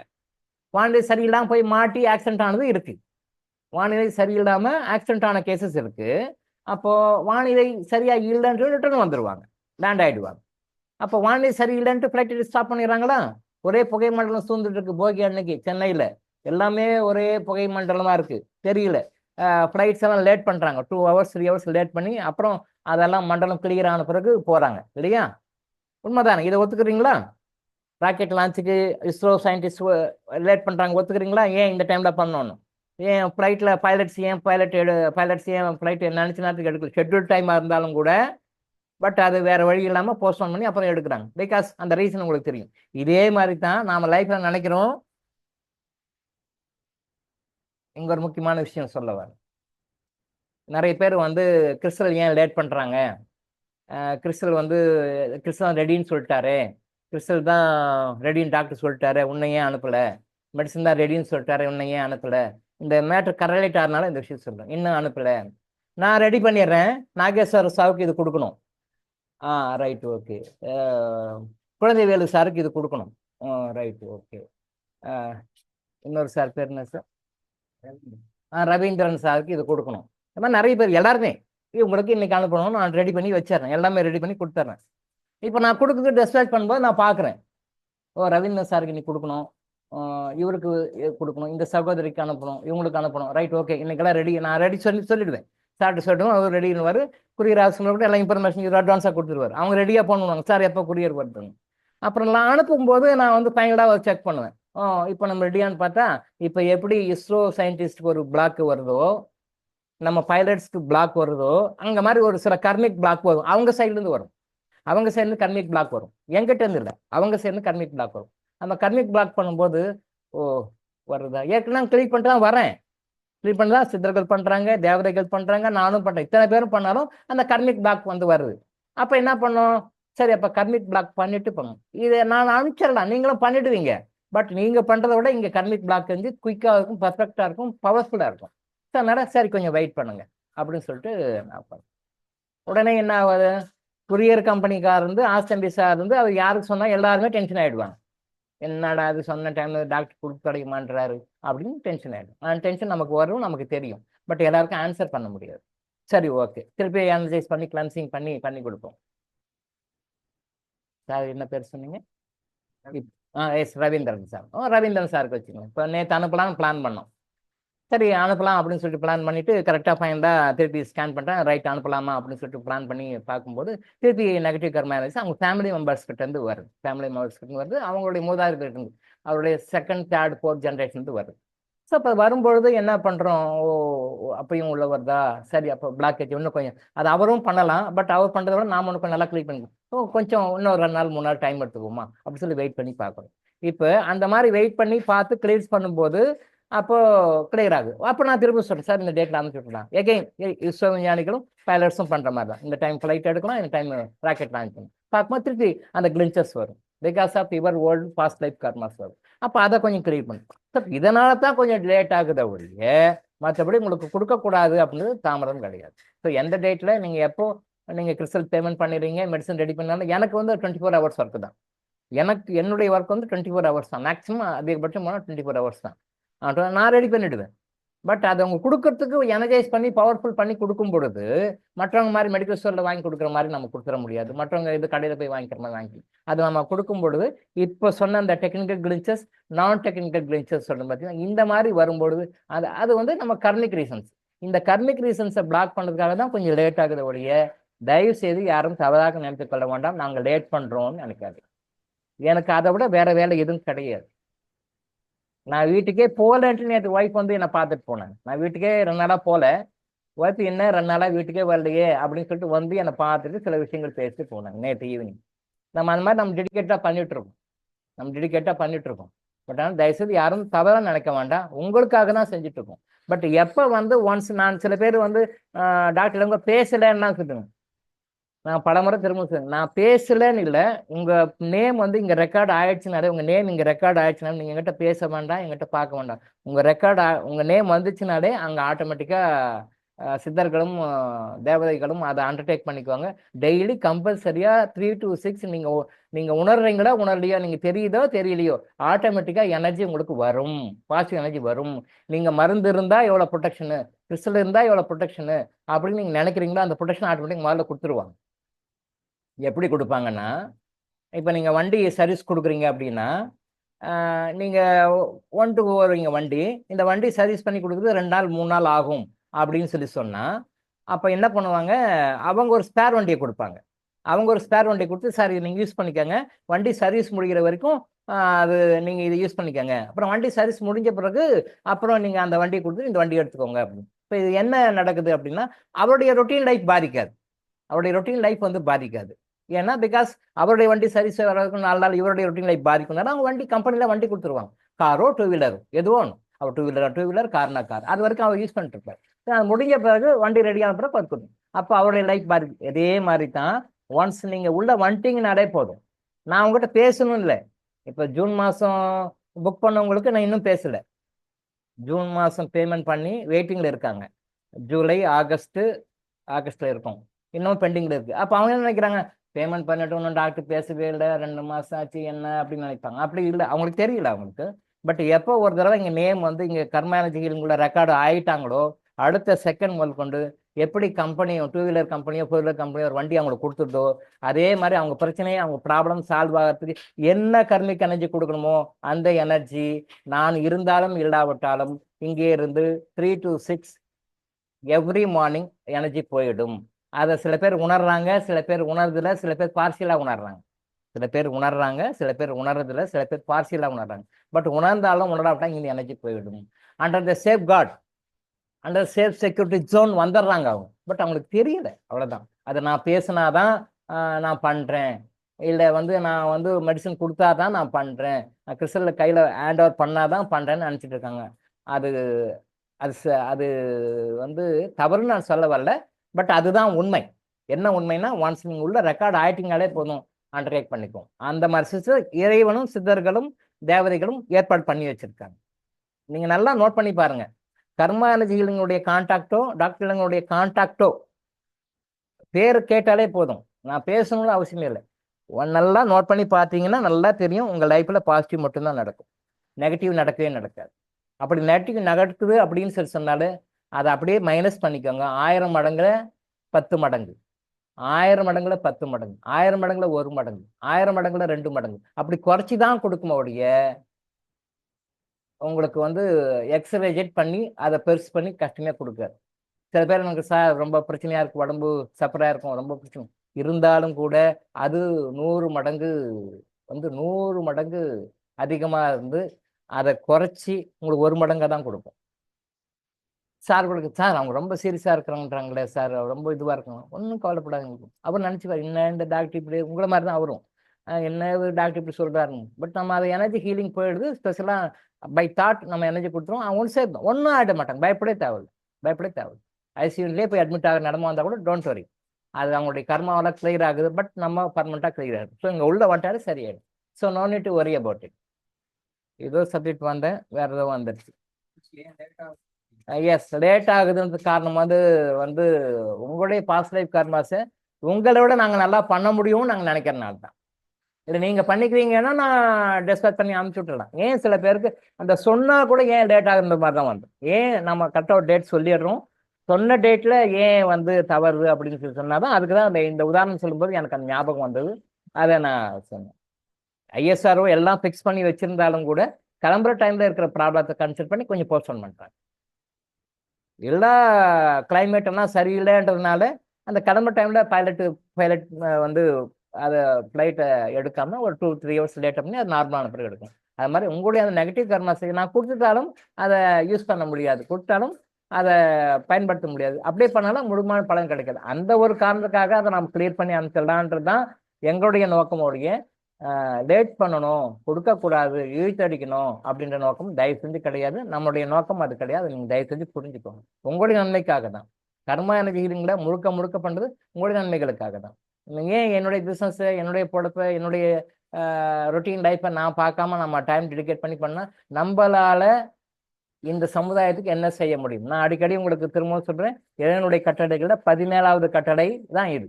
இறைவனுடைய கட்டளைகள 17வது கட்டளை, நாம், நம்ம குடும்பம், நம்முடைய மனைவி, நம்முடைய மக்கள் அப்படின்றது இல்லாம இந்த உலக மக்களுக்காக நாம் ஏதாவது ஒரு சர்வீஸ் பண்ணோம் அப்படின்னு சொல்லி சொன்னா நம்முடைய பூர்வ ஜென்ம கர்மாக்கள் கழிக்கின்றன, பாஸ்ட் லைஃப் கர்மாக்கள் கழிக்கின்றன. கோயிலுக்கு போகணும்னு அவசியம் இல்லை, வழிபாட்டு தலத்துக்கு போய் வழிபடணும்னு அவசியம் இல்லை. இதை நீங்க செஞ்சாலே போயிடும். இதை நான் செய்கின்றேன். கர்மா எனர்ஜி ஹீலிங் வகுப்பை டாக்டர் இளங்கோ ஆயுஷ் ஹாஸ்பிட்டல் மூலமாக உங்களுக்கு நான் சொல்றேன் இல்லையா, இதை நான் செய்கிறேன். இதை நீங்க எல்லாரும் செய்யுங்கன்றோம். உங்களுடைய லைஃப்ல, உங்களுடைய வாழ்க்கை கட்டமைப்புல உங்களால என்ன பண்ண முடியும் பண்ண முடியும் அப்படின்றது கடவுள் உருவாக்கப்பட்ட ஒரு விஷயம், கடவுளால் உருவாக்கப்பட்ட ஒரு விஷயம் தான். எல்லாராலையும் பண்ண முடியும். லைஃப்ல வந்து டிஃப்ரெண்ட் கைண்ட்ஸ் ஆஃப் வாக்ஸ் இருப்பீங்க, டிஃப்ரெண்ட் கைண்ட்ஸ் ஆஃப் பீப்புள் இருப்பீங்க, டிஃப்ரெண்ட் கைண்ட்ஸ் ஆஃப் ப்ரொஃபஷனல் இருப்பீங்க, different kinds of finance situation இருப்பீங்க. எல்லாராலையுமே பண்ண முடியும். இந்த 17வது அம்சம், இந்த 17வது விஷயம் என்ன, நம்மளை அறியாம நமக்கு மட்டும் வேணும் அப்படின்னு நம்ம குடும்பம், நம்ம மனைவி, நம்ம மக்கள், என் சொந்தக்காரன், என் ஜாதிக்காரன் அப்படின்னு இல்லாம இதையெல்லாம் தாண்டி இந்த சமுதாயத்துக்கு, இந்த மக்களுக்கு என்ன செய்யணும் அப்படின்ற 17வது விதி அதுதான். அந்த சேவை மக்களுக்கு ஏதாவது ஒன்று பண்ணும், ஏதாவது பண்ண முடியும். பிச்சைக்காரன் கூட பண்ண முடியும். பிச்சைக்காரன் எனக்கு ஒண்ணுமே இல்லை, நானே பிச்சை எடுத்துக்கிறேன்றவங்க கூட ஒரு சர்வீஸ் பண்ண முடியும். அந்த மாதிரி பண்ணுங்க. அந்த மாதிரி பண்ணும் பொழுது எந்த கோயில்ல போய் செஞ்சு பரிகாரம் செஞ்சும் பலன் கிடைக்காதுங்க, பலன் கிடைக்கும். என்னென்ன வழிபாட்டு முறைகள் ஜோசியர்கள் சொன்னாங்களோ நான் அத்தனையும் பண்ணி பார்த்து பலன் கிடைக்கல. இதை செஞ்சு பாருங்க, பலன் கிடைக்கும். என்னென்ன பரிகாரம் பூஜை என்னென்ன உண்டு அத்தனையும் பண்ணி பார்த்துட்டேன். மெக்கா போயிட்டேன், மதீனா போயிட்டேன், ஜெருசலேம் போயிட்டேன், குருத்வாரா போயிட்டேன், ஒரு காஷ்மீர்ல இருந்து கன்னியாகுமரி வரைக்கும் எல்லா கோயில்களுக்கும் போயிட்டு வந்துட்டேன். என்ன பரிகாரம் பண்ணி ஒர்க் அவுட், நீங்க இதை செஞ்சு பாருங்க, வாழ்க்கையில மாற்றம் வருதா இல்லையா பாருங்க. கடவுள் அவ்வளவு அருமையான விஷயங்களை சொல்லி கொடுத்துருவேன். இதை யாரும் சொல்லலைன்றனாலதான் நம்ம சொல்றோம். இது சாதாரணமான விஷயமா எடுத்துக்காதீங்க. கோயிலுக்கு போயிடு, விளக்கு போடு, புரண்டுட்டு வா, உருண்டு புரண்டுட்டு வா, விளக்கு போடு, அம்மனுக்கு புடவை சாத்து, இதெல்லாம் ஒண்ணுங்க. அம்மனுக்கு புடவை நீங்க கொடுத்து போட வேண்டிய அவசியம் கிடையாது. அம்மனுக்கெல்லாம் புடவை இருக்கு. அம்மன் கொடுத்தா உங்களுக்கே வருது. அப்ப நீங்க என்ன அம்மனுக்கு புடவை போடு, அம்மனுக்கு புடவை சாத்து, கடவுளுக்கு நான் புடவை வாங்கி கொடுத்தேன். என்ன கடவுளுக்கு நீங்க புடவை வாங்கி கொடுத்தா அவங்க கட்டிக்க போறாரா? ஆஹா. கடவுளுக்கு பார்த்து உங்களுக்கு கொடுத்துதான், அவர் போட்ட பிச்சை தான் நமக்கு. கடவுள் நமக்கு போட்ட பிச்சை தான் நமக்கு. நாம போய் அவருக்கு போட தேவையில்லை. நான் போய் அம்மனுக்கு புடவை சாத்தினேன், நான் போய் தர்மம் பண்ணேன், உங்களுக்கு கொடுக்க வேண்டியவங்களுக்கு பணத்தை கொடுக்கல. அம்மனுக்கு நான் புடவை சாத்திட்டேன் சார், 2000 ரூபாய் செலவு பண்ணி அம்மனுக்கு பட்டு போட சார், அந்த 2000 ரூபாய் அடுத்த வேலை சாப்பாட்டு கஷ்டப்படுற எத்தனையோ ஆத்மாக்கள் இருக்கு. அந்த ஆத்மாக்களை கூட அது கடவுள் தான். அம்மனுக்கு போய் புடவை சாத்தி என்ன, அதுவே ஏற்கனவே விற்கிறதுக்கும் அதுலேயும் புடவை போட்டு தான் இருக்கு. புடவை கட்டி தான் அந்த டிசைனே போட்டிருப்பாங்க. அது நீ என்ன போய் எக்ஸ்ட்ரா புடவை கொடுக்குறது, அதுக்கு 2000 ரூபாய் போட்டு கொடுக்குறது. அம்மனுக்கு நான் புடவை சாத்திட்டேன் சார், நிறைய ஆத்மா அம்மனுக்கு நான் புடவை சொல்லிக்கிறேன், அம்மனுக்கு நான் என்ன, யாரும் சொல்ல மாட்டேங்க. அம்மனுக்கு புடவை சாத்திட்டேன், எனக்கு கர்மா தீர்ந்து எப்படி தீரும்? தீராது. அதே இல்லாத குழந்தைகளுக்கு துணியை கொடு. 2000 ரூபாய் அம்மனுக்கு கொடுக்குறீங்களே, அம்மன் என்ன நிர்வாணமாவா இருக்கு? ஒன்றும் கிடையாது. அதுக்கு நீங்க அந்த அம்மன் சிலையை பாருங்க, எல்லா தெய்வ சிலையும் பாருங்க, எல்லாமே ட்ரெஸ்ஸோடு தான் இருக்கும். நீங்க நல்லா பாருங்க, எந்த சாமி சிலையை பாருங்க, எந்த விக்கிரகத்தை பாருங்க, எல்லாம் ட்ரெஸ்ஸோடு தான் இருக்கும். ட்ரெஸ் இல்லாமலாம் யாரும் நேக்கடெல்லாம் எதுவும் இருக்காது. அப்ப அதுக்கு போய் நீங்க என்ன போய் ட்ரெஸ் பண்ண, கொஞ்சம் திங்க் பண்ணி பாருங்க. கொஞ்சம் நாம யோசனை பண்ணணும். அதாவது இதுதான் மூடத்தனமான பக்தி. பகுத்தறிவுன்றது இங்கதான் நம்ம யோசனை பண்ணணும். பகுத்தறிவுன்றது இங்கதான் யோசனை பண்ணணும். நம்ம அதை யூஸ் பண்றது இல்லை. இதுக்குதான் பகுத்தறிவு கடவுள் கொடுத்துருக்காரு. ஆனா அந்த பகுத்தறிவு நம்ம முறையா பயன்படுறது கிடையாது, தப்பா பண்ணிட்டு இருக்கோம். அம்மனுக்கு ட்ரெஸ் இருக்கு, எல்லா தெய்வங்களுக்கும் ட்ரெஸ் இருக்கு. அது ட்ரெஸ் போட்டு தான் அது விக்கிரகமே இருக்கும். அதுக்கு போய் நீங்க என்ன புதுசா போய் ஒரு பட்டு துணி போடுறது? அது எதுக்கு? அது ட்ரெஸ் எல்லாமே இருக்கு, ட்ரெஸ்ஸோட தானே இருக்கு. அப்போ ஏற்கனவே ட்ரெஸ்ஸோட இருக்கு, அதுக்கு நாம் எதுக்கு ட்ரெஸ் போடணும்? யோசனை பண்ணிக்கங்க. யாராவது யோசனை பண்ணிக்கிங்களா? யோசனை பண்ணி பாருங்க. யாராவது யோசனை பண்ணிக்கணுமா? அம்மனுக்கு நாம் எதுக்கு ட்ரெஸ் போடணும்? அம்மன் சிலையை எடுங்க, விக்கிரகம் எடுத்துங்க, எது வேணாலும் பாருங்க, ட்ரெஸ்ஸோட தான் இருக்கு. அப்ப எதுக்கு அம்மன் சிலைக்கு? மரத்துக்கு துணி கட்டி வச்சுக்கிறாங்க. மரத்தை கும்பிடுங்க, அது ஹோலியஸ்ட், அது இறைவனோட சுரூபம். இப்ப நம்ம அந்த கர்மா எனர்ஜி அது வருது. நம்ம அந்த மன்னிப்பு ஒன்றும் கொஞ்சம் பெண்டிங் இருக்கு, அதை முடிச்சுட்டு அந்த வரும். நம்ம டெய்லி கம்பல்சரியா மரத்துக்கிட்ட எனர்ஜி எடுக்கணும். நம்ம டெய்லி எடுக்கணும் கம்பல்சரி. அது டெக்னிக் சொல்லி கொடுக்குறேன். டெய்லி மரத்துக்கிட்ட எனர்ஜி எடுக்கணும். ப்ராணிக்கிலிங் இருக்கிற பீப்புள்ஸ் சில பேர் எடுப்பாங்க. பட் அவங்கள விட இன்னும் ஹை டெக்னிக்கை யூஸ் பண்ணி எப்படி மரத்துக்கு நமக்கு தேவையான குட் கர்மா வாங்குறது, எனர்ஜி வாங்குற டெக்னிக் நான் சொல்லி கொடுக்குறேன். அப்போ மரத்துக்கு வழிபடணும், அது புனிதமானது, அது தவறு கிடையாது. நம்ம டெய்லி ஃபாலோ பண்ண வேண்டிய விஷயத்துல அதுவும் வருது. அந்த புரோட்டோக்கால் கொடுக்குறேன், நான் கொடுக்குறேன், ரெடி ஆகிட்டு இருக்கு, கொடுக்குறேன். அந்த புரோட்டோக்கால் படி மரத்தையும் கும்பிடணும், மரத்தையும் தொட்டு வணங்கணும், மரத்தை விட்டு எனர்ஜி நம்ம டெய்லி வாங்கணும். அட்லீஸ்ட் 2 மினிட்ஸா எனர்ஜி வாங்கணும். டைரக்டாகவும் வாங்கலாம், இன்டைரக்டாகவும் வாங்கணும், சொல்லி கொடுக்குறேன். அப்போ அந்த மரத்துக்கிட்ட போய் நீங்க தொட்டு கும்பிட்டுவீங்களா? அந்த மரத்துக்கு துணி கட்டி வச்சிருக்கான். ரோட்ல பார்த்தா கட்டிக்கு துணி இல்லாம எவ்வளவு பேர் கஷ்டப்பட்டு இருக்காங்க. ஏன் இந்த துணியை அங்கே கொடுக்கலாம் இல்ல? மரத்துக்கு போய் என்ன துணி? மரத்துக்கு துணி தேவையா அது? மரத்துக்கு துணிக்கு வேணுமா? மரத்துக்கு துணி கட்டி வச்சுக்கிறான். கோயிலாக பார்த்தா 4-5 கோயிலில் பார்த்தேன், மரத்துக்கு துணி கட்டி வச்சுக்கணும். என்ன இப்படிதான் நம்ம புஷாத்தனம்னு நினச்சிக்கிட்டு நம்ம அறிவாளி நினச்சி முட்டாள்தனமா இருக்கும். தப்பு. அதெல்லாம் மாறிக்கங்க. அதெல்லாம் மாத்துறது தான் நம்ம கர்ம எனர்ஜிகள்.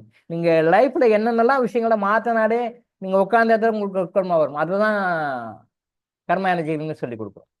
நீங்க இருக்கிற இடத்துல உங்க லைஃப் ஸ்டைலை எப்படியெல்லாம் மாத்திக்கிட்டாலே நீங்க தேடாம, நீங்க போகாம, நீங்க அடையாம எப்படி குட்கர்மா வரும்? நீங்க லைஃப் ஸ்டைலை உங்களுடைய லைஃப் ஸ்டைலை மாத்திக்கிட்டாலே, உங்க ஆட்டிடியூட்டை மாத்திக்கிட்டாலே எப்படியெல்லாம் உங்களுடைய பேட் கர்மா ஆட்டோமேட்டிக்கா வெளில போகும். ஆட்டோமேட்டிக்கா வெளில போகும். அப்ப வெளில போக போக நம்ம சந்தோஷமா இருப்போம், ஹாப்பியா இருப்போம், நாம நல்லா இருப்போம்.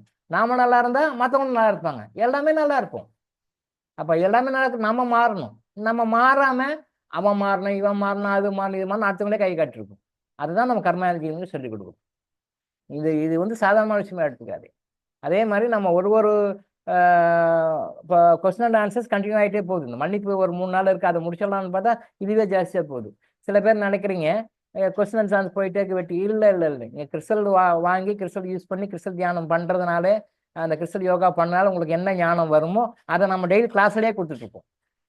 நீங்கள் அதுவும் பண்ணுங்க, செய்யுங்க, ரைட், அது தப்பு இல்லை, அதை கொடுக்குறோம். பட்டு இந்த நாளை வந்து ஒரு நாளும் வேஸ்ட்னு நினைக்க வேண்டாம்னு சொல்ல வரேன். ஒரு வகுப்புலையும் ஒரு டேக் அவே மெசேஜ் குறைஞ்சபட்சம் 1ஆவது இருக்கும்.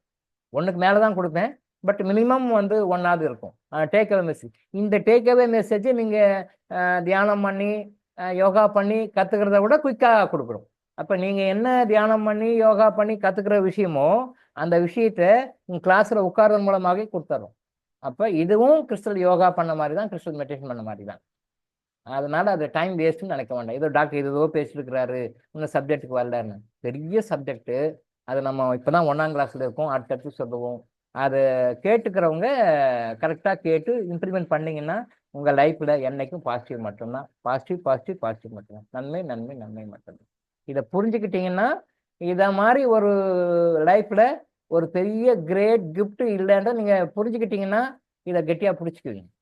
புரியலைன்னே தான் அது வேற மாதிரி இருக்கு. அதனால இன்னைக்கு இதோட நாம் முடிச்சுக்குவோம். நாளை நாம் மீண்டும் சந்திப்போம். நிறைய கேள்விகள் இருக்கு, பட் இந்த கேள்விக்கு டைம் முடிஞ்சு போச்சு. இதை நான் ஏற்கனவே சொல்லியிருக்கேன். குழந்தைவேல் ஐயா கேட்டிருக்காரு, ஒருவருக்கும் தனித்தனியாக மன்னிப்பு கேட்க ஒரு மணி நேரம் போதவில்லை, சுருக்கமாக மன்னிப்பு கேட்கும் முறை பற்றி சொல்லுங்கள் ஐயா. கரெக்ட், உண்மைதான். அது நான் ஏன் அதை கொடுத்துருக்கேன், லிஸ்ட் அவுட் டீட்டெயிலாக கொடுத்துருக்கேன், இன்னொரு 3 இருக்குன்னு சொல்கிறேன்னா, இது வந்து கேஸ் டு கேஸ் வேரி ஆகும். எல்லாருக்கும் குழந்தைவேல் ஐயாவுக்கு ஒன்று இருக்கும், இதில் இருக்கிறவங்க இப்போ யூடியூப்பில் பார்க்குறவங்க, மற்ற மீடியாஸில் பார்க்குறவங்க எல்லாருக்கும் ஒரு பிரச்சனை இருக்கும். எல்லா விஷயத்தையும் வெளியே சொல்ல முடியாது. அவங்கவுங்க மனசுக்குள்ளே தான் தெரியும். அவங்கவுங்க வலி வேதனை, அவங்களுடைய கஷ்டம், அவங்களுடைய சூழ்நிலை அடுத்தவங்களுக்கு வெளியே சொல்ல முடியாது. அது மனசுக்குள்ளே தான் இருக்கும். அந்த இருக்கிற பிரச்சனைகளுக்கு இப்போ குரூப்பாக ஜென்ரலாக போட நான் சொல்லுவேன். அதை நான் சொல்கிறேன். அந்த 3 நாளை முடிச்சுட்டு நான் சொல்லி கொடுக்குறேன். ஜென்ரல் இருக்குது. ஸோ இப்போ அந்த ஒரு 15 லிஸ்ட் எடுத்துட்டிங்கன்னா உங்கள் சூழ்நிலைக்கு உங்களுக்கு தகுந்த மாதிரி எந்த இடத்துல யார்கிட்ட மன்னிப்பு கேட்கணும் ஸ்பெசிஃபிக்காக போட்டு கேட்கணும். அதுக்காக தான் எல்லாம் சொல்கிறேன். பட் இதுவும் நான் சொல்கிறேன், கண்டிப்பாக சொல்கிறேன். இந்த சுருக்கமாக சொல்லக்கூடிய மன்னிப்பு கேட்கும் முறையை நான் சொல்லி கொடுக்குறேன். நீங்கள் கையில் கிறிஸ்டலை வச்சுக்கிட்டு இந்த மன்னிப்பு கேட்கும்போது அந்த எஃபெக்ட் கிடைக்கும். பட் அது ஏன் தனித்தனியாக பிரித்து சொல்கிறோம் அப்படின்னா, நீங்கள் பொதுவாக கேட்கறதுக்கு ஒரு பவர் இருக்குது, தனித்தனியாக ஸ்பெசிஃபிக்காக கேட்கறதுக்கு ஒரு பவர் இருக்குது. ஸோ அதை வந்து அதை முடித்த பிறகு உங்களுக்கு நான் சொல்லும்போது புரியும் ஏன் டாக்டர் இத்தனை நாள் தனித்தனியாக சொன்னார், அப்புறம் ஏன் கம்பைன் பண்ணி சொன்னாருன்னு அனுபவத்தில் நீங்களே எக்ஸ்பர்ட் ஆகிடுவீங்க. அது நீங்கள் ப்ராக்டிஸ் பண்ண அந்த ப்ராக்டிஸ் பண்ணி உங்கள் லைஃப்பில் அந்த பாசிட்டிவ் சேஞ்சஸ் வர உங்களுக்கு அந்த ரிசல்ட்டினுடைய பர்சன்டேஜை நீங்கள் உணர அது நீங்கள் உங்களுக்கே தெரியும். சார் இவங்களுக்கு இதில் மன்னிப்பு போட்டு கேட்கணும் சார், இவங்களுக்கு இதில் மன்னிப்பு போட்டு கேட்கணும் சார், இவங்களுக்கு இதில் கேட்கணும் சார், இவங்களுக்கு ஜென்ரல் கேட்கணும் சார். நீங்களே வந்துடுவீங்க, நான் கைட் பண்ண தேவையில்லை, நீங்களே அந்த அளவுக்கு வந்துடுங்க. நீங்கள் அப்படியே வரணுன்றது தான் என்னுடைய விருப்பம், சித்தர்களுடைய விருப்பம், இறைவனுடைய விருப்பம். நீங்கள்லாம் அப்படியே ஒருத்தரும் சொந்தமாக குருவை மிஞ்சி சிஷ்யராக வரணுன்றது தான் இறைவனுடைய, சித்தர்களுடைய, என்னுடைய எல்லாருடைய நோக்கமும் விருப்பமும் அதுதான். வந்துடுவீங்க. ஸோ நான் சொல்கிறேன், உங்களுக்கு பண்ணிக்கலாம். மன்னிப்பு கேட்பதன் மூலமாக நல்லா திரும்ப இன்னைக்கு ஃபைனலாக அதோட முடிச்சுக்கலாம். மன்னிப்பு கேட்பதன் மூலமாக நீங்க எந்த கோயிலுக்கு போய் செஞ்ச பரிகாரம் பலன் அளிக்கிறதுனா இது பலன் அளிக்கும்.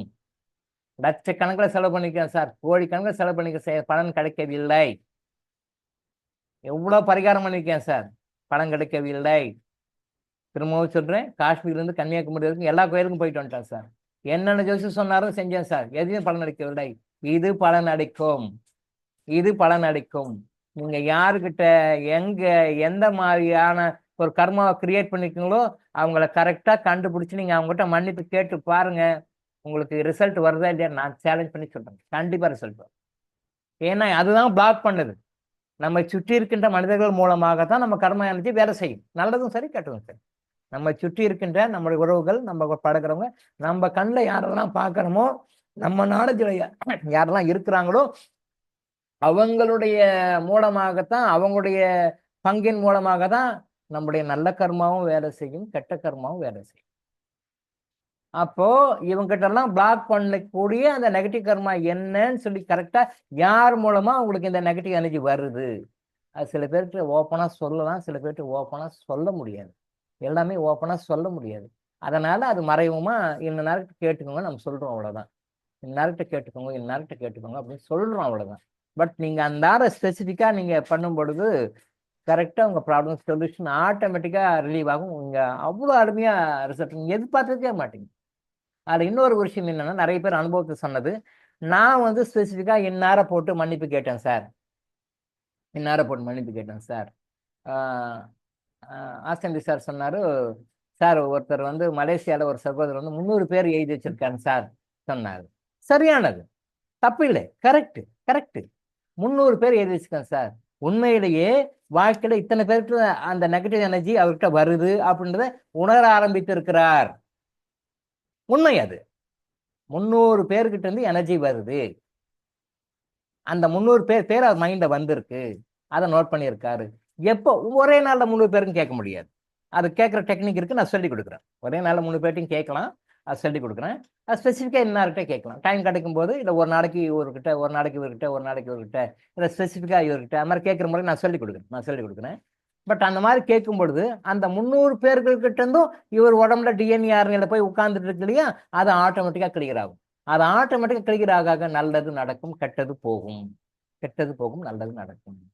ஸோ 300 பேர்கிட்ட இருந்து அந்த பேர் எனக்கு ஞாபகம் வந்திருக்குன்றது உண்மைதான், அது தப்பு இல்லை. கரெக்டாக பண்ணியிருக்கிறீங்க, உணர்ந்திருக்கிறீங்கன்னு அர்த்தம். நீங்கள் இதை வந்து சொல்லிக் கொடுக்குற விஷயத்தை கரெக்டாக உள்வாங்கி இருக்கிறீங்கன்றது இதுலேருந்து எனக்கு தெரியுது. இது 300 பேர் வந்து பெரிய மேட்டர்லாம் கிடையாது, கரெக்ட் தான், தப்பு கிடையாது. எனக்கு சில பேர் ஒருத்தர், சில பேர் 2 பேர், சில பேர் 3 பேர் அப்படிலாம் கிடையாது. நிறைய பேர் சொல்லுவாங்க, சார் நான் வந்து லிஸ்ட்டு போட்டேன், 70 பேர் லிஸ்ட்டு போட்டேன். ஒருத்தர் சொன்னார், நான் 70 பேர் என்னுடைய லைஃப்பில் வந்து மொத்தம் இவங்கெல்லாம் என்னுடைய பிறந்ததுலேருந்து இன்னைக்கு வரைக்கும் ஒரு 70 பேருக்கு கிட்டேருந்து எனக்கு நெகட்டிவ் எனர்ஜி வருது, நானும் அவங்க மேலே வருத்தமாக கோபமாக இருக்கிறேன், அவங்க என் மேலே வருத்தமாக இருக்கேன். சிம்பிள் டெக்னிக் என்னென்னா, நீங்கள் யார் மேலே வருத்தமாக கோபமாக இருக்கீங்க ஒரு லிஸ்ட்டு போடுங்க, உங்கள் மேலே யார் வருத்தமாக கோபமாக இருப்பாங்க ஒரு லிஸ்ட் போடுங்க, அதில் லிஸ்ட் வந்துடும். சரியா? நம்ம யார் மேலே வருத்தமாக கோபமாக இருக்கிறோம், ரொம்ப ரொம்ப போட்டு மண்டையெல்லாம் உழைப்பிக்க வேண்டாம், ரொம்ப சிம்பிள். கர்ம எனர்ஜி ஹீலிங் ரொம்ப ரொம்ப சிம்பிள், நீங்கள் கன்ஃபியூஸே ஆக வேண்டாம். அப்படி ரொம்ப கன்ஃபியூஸாக இருக்குன்னா சொல்லுங்கள், நான் இன்னும் கொஞ்சம் எப்படி சிந்தனை பண்ணுறேன்னு நான் சொல்லி கொடுக்குறேன். நான் சிம்பிளிஃபை தான் சொல்லி பண்ணி கொடுக்குறேன். இது அதுலேயும் குழப்பமாக இருந்தால் கேளுங்க. சிம்பிளாக ஒரு லிஸ்ட் போடுங்க, யார் மன்னிப்பு கேட்கணும், மன்னிப்பு கொடுக்கணும்னு ஒரு லிஸ்ட்டு போட்டோம்னா அமைதியாக கூலாக உட்காந்துங்க, எந்த டென்ஷன் எமோஷன் இல்லாமல் உட்காந்துங்க. நம்ம யார் மேலாம் கோபமாக இருக்கிறோம், நம்ம யார் மேலாம் வருத்தமாக இருக்கிறோம், நம்ம யார் மேலாம் வருத்தமாக இருக்கிறோம், நம்ம யார் மேலாம் கோபமாக இருக்கும், யார் மேலாம் நம்ம மனசு கஷ்டமாக இருக்கு அப்படின்னு ஒரு லிஸ்ட்டு போட்டுருங்க. இதில் என் பேரும் வரும், எனக்கு தெரியும். இதில் நீங்கள் லிஸ்ட்டு போட்டால் முதல் பேர் டாக்டர் இளங்கோ தான் வரும். அவர் கன்சல்டேஷன் கொடுக்கல, ஹீலிங் லேட் பண்ணுறாரு, மருந்து கொடுக்கல, கிறிஸ்டல் கொடுக்கல, ஜங்ஷன் கொடுக்கல, ரைட் போட்டுக்கோங்க, தப்பு இல்லை. நானும் டெய்லி மன்னிப்பு கேட்டுருவோம், டெய்லி கம்பல்சரியாக எல்லாருக்கிட்டையும் மன்னிப்பு கேட்டு தான் கீழே இறங்குவோம். இல்லைன்னா என்ன இங்கே உட்காரவே விடாது, நானே ஒரு வழி ஆகிடுவேன். உங்ககிட்ட வர எனர்ஜி என்னை அடிச்சதுன்னா நான் விழுந்துருவேன், நான் வரவே முடியாது. பட் நானும் மன்னிப்பு கேட்டுடுவேன், சித்தர்களுக்கு தெரியும், இறைவனுக்கு தெரியும், மன்னிப்பு கேட்டு தான் வரேன். உங்ககிட்ட நான் கேட்குறேன், டெய்லி கண்டிப்பாக கேட்குறேன்.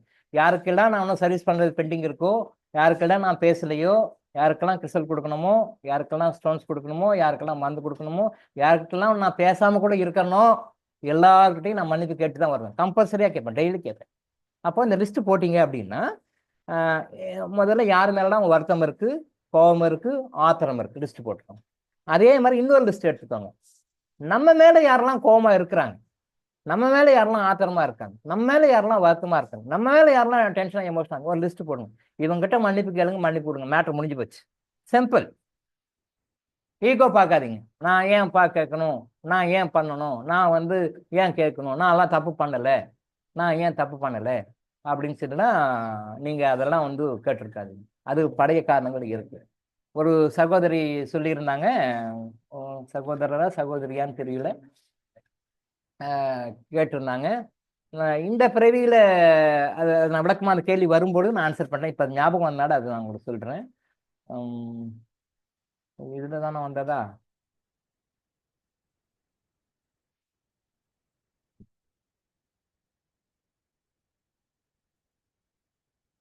Right, okay. அது வேற ஏதோ வேற யாரோ ஒரு சகோதரி கேட்டிருந்தாங்க. பட் எனிஹவ், அது வந்து இந்த பிறவியில நம்ம சஃபர் ஆகுறது வந்து நல்லா மைண்டை வச்சுக்கோங்க. இந்த பிறவியில் நம்ம சஃபர் ஆகிட்டு இருக்கோம் அப்படின்னா அது 100% முழுக்க நம்ம பாஸ்ட் லைஃப்ல பண்ணது தான். இந்த பிறவியில நம்ம சந்தோஷமா ஹாப்பியா இருக்கிறோம் அப்படின்னு சொல்லி சொன்னா அதுவும் முழுக்க நம்ம பாஸ்ட் லைஃப்ல ஏர்ன் பண்ண குட் கர்மாஸ் தான். நம்ம பாசிட்டிவ் சைடை பார்க்குறது, நெகட்டிவ் மட்டுமே ஃபோக்கஸ் பண்ணி பார்த்துருக்கோம், அதை மட்டுமே பார்த்துருக்கோம். நம்ம இன்னைக்கு நல்லா இருக்கோம், நல்லா சாப்பிட்றோம், நல்லா தூங்குறோம், நம்மகிட்ட பணம் இருக்கு, நகை இருக்கு, சொத்து இருக்கு, வீடு வாசல் இருக்கு, நல்லா சாப்பியா இருக்கும். இதெல்லாம் நீங்க பண்ண குட்கர்மா தான். நீங்க பண்ண குட்கர்மா தான். கர்மா எனர்ஜி ஹீலிங் வந்து உங்களுக்கு தொடர்பு கிடைச்சி டாக்டர் ஆயுசாஸ்திரனுடைய கனெக்ஷன் கிடைச்சி இன்னைக்கு நீங்க எந்த உட்காந்துருக்கீங்கனாலும் குட்கர்மா தான். குட்கர்மா இல்லைன்னா உங்களால இங்க வர முடியாது, உங்களால இங்க வரவே முடியாது. கஷ்டப்பட்டதெல்லாம் போதும், இதுக்கு நேரம் சொகப்படுங்க, கஷ்டப்பட்டதெல்லாம் போய் தொலைஞ்சு போகட்டும், பாஸ்ட் இஸ் பாஸ்ட், இன்னைக்கு நேரம் சொகப்படுங்கன்னு எப்போ அமைப்பு இருக்கோ அப்பதான் நீங்க இங்க வந்து உள்ள உட்கார முடியும், அப்பதான் நீங்க இதை லைவா பார்க்க முடியும். இல்லைன்னா வர முடியாது, இம்பாசிபிள். அப்போ நீங்க கடவுளால் ஆசீர்வதிக்கப்பட்ட குழந்தைகள் சந்தோஷப்பட்டுக்கங்க. நீங்க கஷ்டப்படுறேன்னு அதையே நினைக்காதீங்க. கடவுளால் ஆசீர்வதிக்கப்பட்ட குழந்தைகள், கடவுளோட ஆசீர்வாதம் உங்களுக்கு நிறைய இப்ப எப்பயுமே கிடைக்குது, இப்ப அதிகமா கிடைக்குது. கடவுளோட ஆசீர்வாதத்தை நான் உணரல, அவ்வளவுதான். அப்ப இங்க வரும்போது கடவுளுடைய ஆசீர்வாதத்தை வந்து நீங்க இன்னும் அதிகமா உணர்வீர்கள். கடவுளுடைய ஆசீர்வாதம், கடவுளுடைய அன்பு, கடவுளுடைய கருணையை வந்து இன்னும் அதிகமா உணர்வீர்கள். ஸோ அந்த டைம் வந்திருக்கு, அதை நீங்க உணர்றீங்க.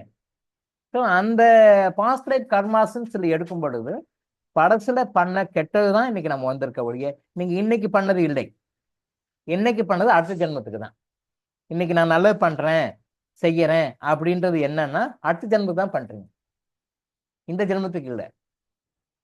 அப்ப எப்படி டாக்டர் நீங்க இப்ப பண்ணா பழசு கறின்னு சொல்றீங்க? நல்ல கேள்வி. புரியுதுங்களா பாயிண்ட்? அதாவது இப்ப இந்த லைஃப்ல நம்ம கஷ்டப்பட்டு இருக்கோம், அதுக்கு பாஸ்ட் லைஃப் கர்மா காரணம்னு சொல்றோம். இந்த லைஃப் இதெல்லாம் இல்லைன்றோம். அதே மாதிரி இந்த லைஃப்ல நம்ம சந்தோஷப்பட்டு இருக்கோம், அது பாஸ்ட் லைஃப்ல நம்ம பண்ண குட் கர்மா தான் சொல்றோம். அப்ப இந்த லைஃப் இல்லைன்றோம். அப்ப எப்படி டாக்டர் நீங்க இந்த ஜென்மத்தை தானம் பண்ணுங்க தர்மம் பண்ணுங்க அப்படின்னு சொல்றீங்க? அப்ப இந்த ஜென்மத்தை தானம் தர்மம் பண்ணா ஏன் கஷ்டம் பழசு எப்படி போகும்? நியாயமான கேள்வி தான். 10 நிமிஷம் டைம் எடுத்துக்கலாமா? எடுத்துக்கலாமா? ஓகே, அருமையான கேள்வி. அதாவது நான் ஏற்கனவே சொல்லியிருக்கேன், புரிஞ்சுக்கோங்க, நான் திரும்பவும் சொல்றேன். இந்த ஜென்மத்துல நம்ம பண்ண ஒரு நல்லதுக்கு பலன் கிடைக்குதுன்னா அது ரொம்ப ரேர். அது வந்து 1000த்துல 1, லட்சத்துல 1. அது எக்ஸப்ஷனல் கேஸ். அது பெரிய சப்ஜெக்ட். அது படி பின்னாடி நீங்க பிஜி லெவலுக்கு வந்த பிறகு சொன்னா புரியும், இப்போ சொன்னா புரியாது. நீங்க பிஜி லெவலுக்கு வந்த பிறகு நான் சொல்றேன். இந்த பிறகு நம்ம ஒரு கெடுதல் பண்ணோம்னா அதுக்கு உண்டான பலன் இப்பயே கிடைக்குதுன்றது வந்து 1000த்துல ஒருத்தர், லட்சத்துல ஒருத்தருக்கு. அது பின்னாடி அதான் நான் அது வந்து பிஜி லெவலுக்கு நீங்க வந்த பிறகு நான் சொல்றேன். இப்போ வந்து ஸ்கூல் லெவல்ல இருக்கிறீங்க, ஆனா இப்ப வேண்டாம். பிஜி லெவல் வந்த பிறகு, யூஜி முடிச்சு பிஜி லெவல் வந்த பிறகு சொன்னா புரியும், அப்ப புரிஞ்சுக்கிறீங்க. ஓகே. அப்ப பாஸ்ட் லைஃப்ல பண்ணியிருக்கோம், இப்போ இந்த லைஃப்ல இப்போ எப்படி உங்களுக்கு புரியுற மாதிரி சொல்லணும்னா, பாஸ்ட் லைஃப்ல பண்ணது இப்போ வந்திருக்கு, அதை நாம அனுபவிக்க தயார் இல்லை. நம்ம அனுபவிக்க தயார் இல்லை. நாம வந்து நல்லது பண்ணணும், நல்லது நினைக்கணும், நல்லதா இருக்கணும், ஹாப்பியா இருக்கணும், சந்தோஷம்னு நினைக்கணும். ஆனா பாஸ்ட் லைஃப் கர்மாஸ் வந்து இங்க வந்து முட்டுது மோதுது. இப்போ நீங்க என்ன பண்றீங்க? புதுசா வேணும்னு கேக்குறீங்க. அப்ப புதுசா வேணும் அப்படின்னு நீங்க கேட்டீங்கன்னா அது அடுத்த லைஃப் தான் கிடைக்கும். ஆனா உங்களுக்கு அதெல்லாம் கிடையாது. அடுத்த லைஃப் இருக்கோ இல்லையோ தெரியல, அதெல்லாம் வேணாம் டாக்டர் எனக்கு. ஏன்னா தெரியாதனால நம்ம தப்பு பண்ணிட்டு இருக்கோம்.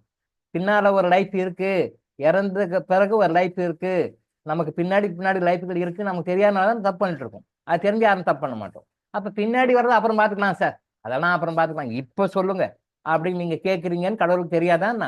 நீங்க எதிர்பார்ப்பீங்க, அவங்களுக்கு தெரியாதா என்ன? கண்டிப்பா தெரியும். அப்ப அவர் என்ன பண்றாரு, நான் ஏற்கனவே உங்க வகுப்புகள் சொன்ன மாதிரி ஓடி அக்கௌண்ட்டை கிரியேட் பண்றாரு. உங்களுக்கு வந்து ஒரு 5 கோடி ரூபாய் பிசினஸ் லாஸ் ஆயிடுச்சு, லாஸ் தான். ஏன்னா நாம 5 கோடி ரூபாய் லாஸ் பண்ணிக்கணும், யாருக்கும் 150 கோடி 1500 கோடி நம்ம லாஸ் பண்ணி வச்சிருக்கிறோம். யாருக்கோ அத்தனை கோடி நம்ம லாஸ், நம்மளால எவனோ அடிபட்டிருக்கான், அடி வாங்கியிருக்கான், உத வாங்கியிருக்கான். 15 கோடி உங்களுக்கு லாஸ். 150 கோடியோ 1500 கோடியோ நீங்க யாருக்கும் லாஸ் பண்ணிருக்கீங்க, லாஸ் பட வச்சிருக்கிறீங்க. அது உங்களுக்கு 5 கோடி லாஸ் வருது. பட் இப்போ நீங்க இருந்து வெளியே வரணும். அப்போ அடுத்த பிறவியில நான் உனக்கு பணம் கொடுக்குறேன், அடுத்த பிறவியில பண்ணணும்னு சொல்ல முடியும். ஏன்னா கடவுளுக்கு அது தெரியும்.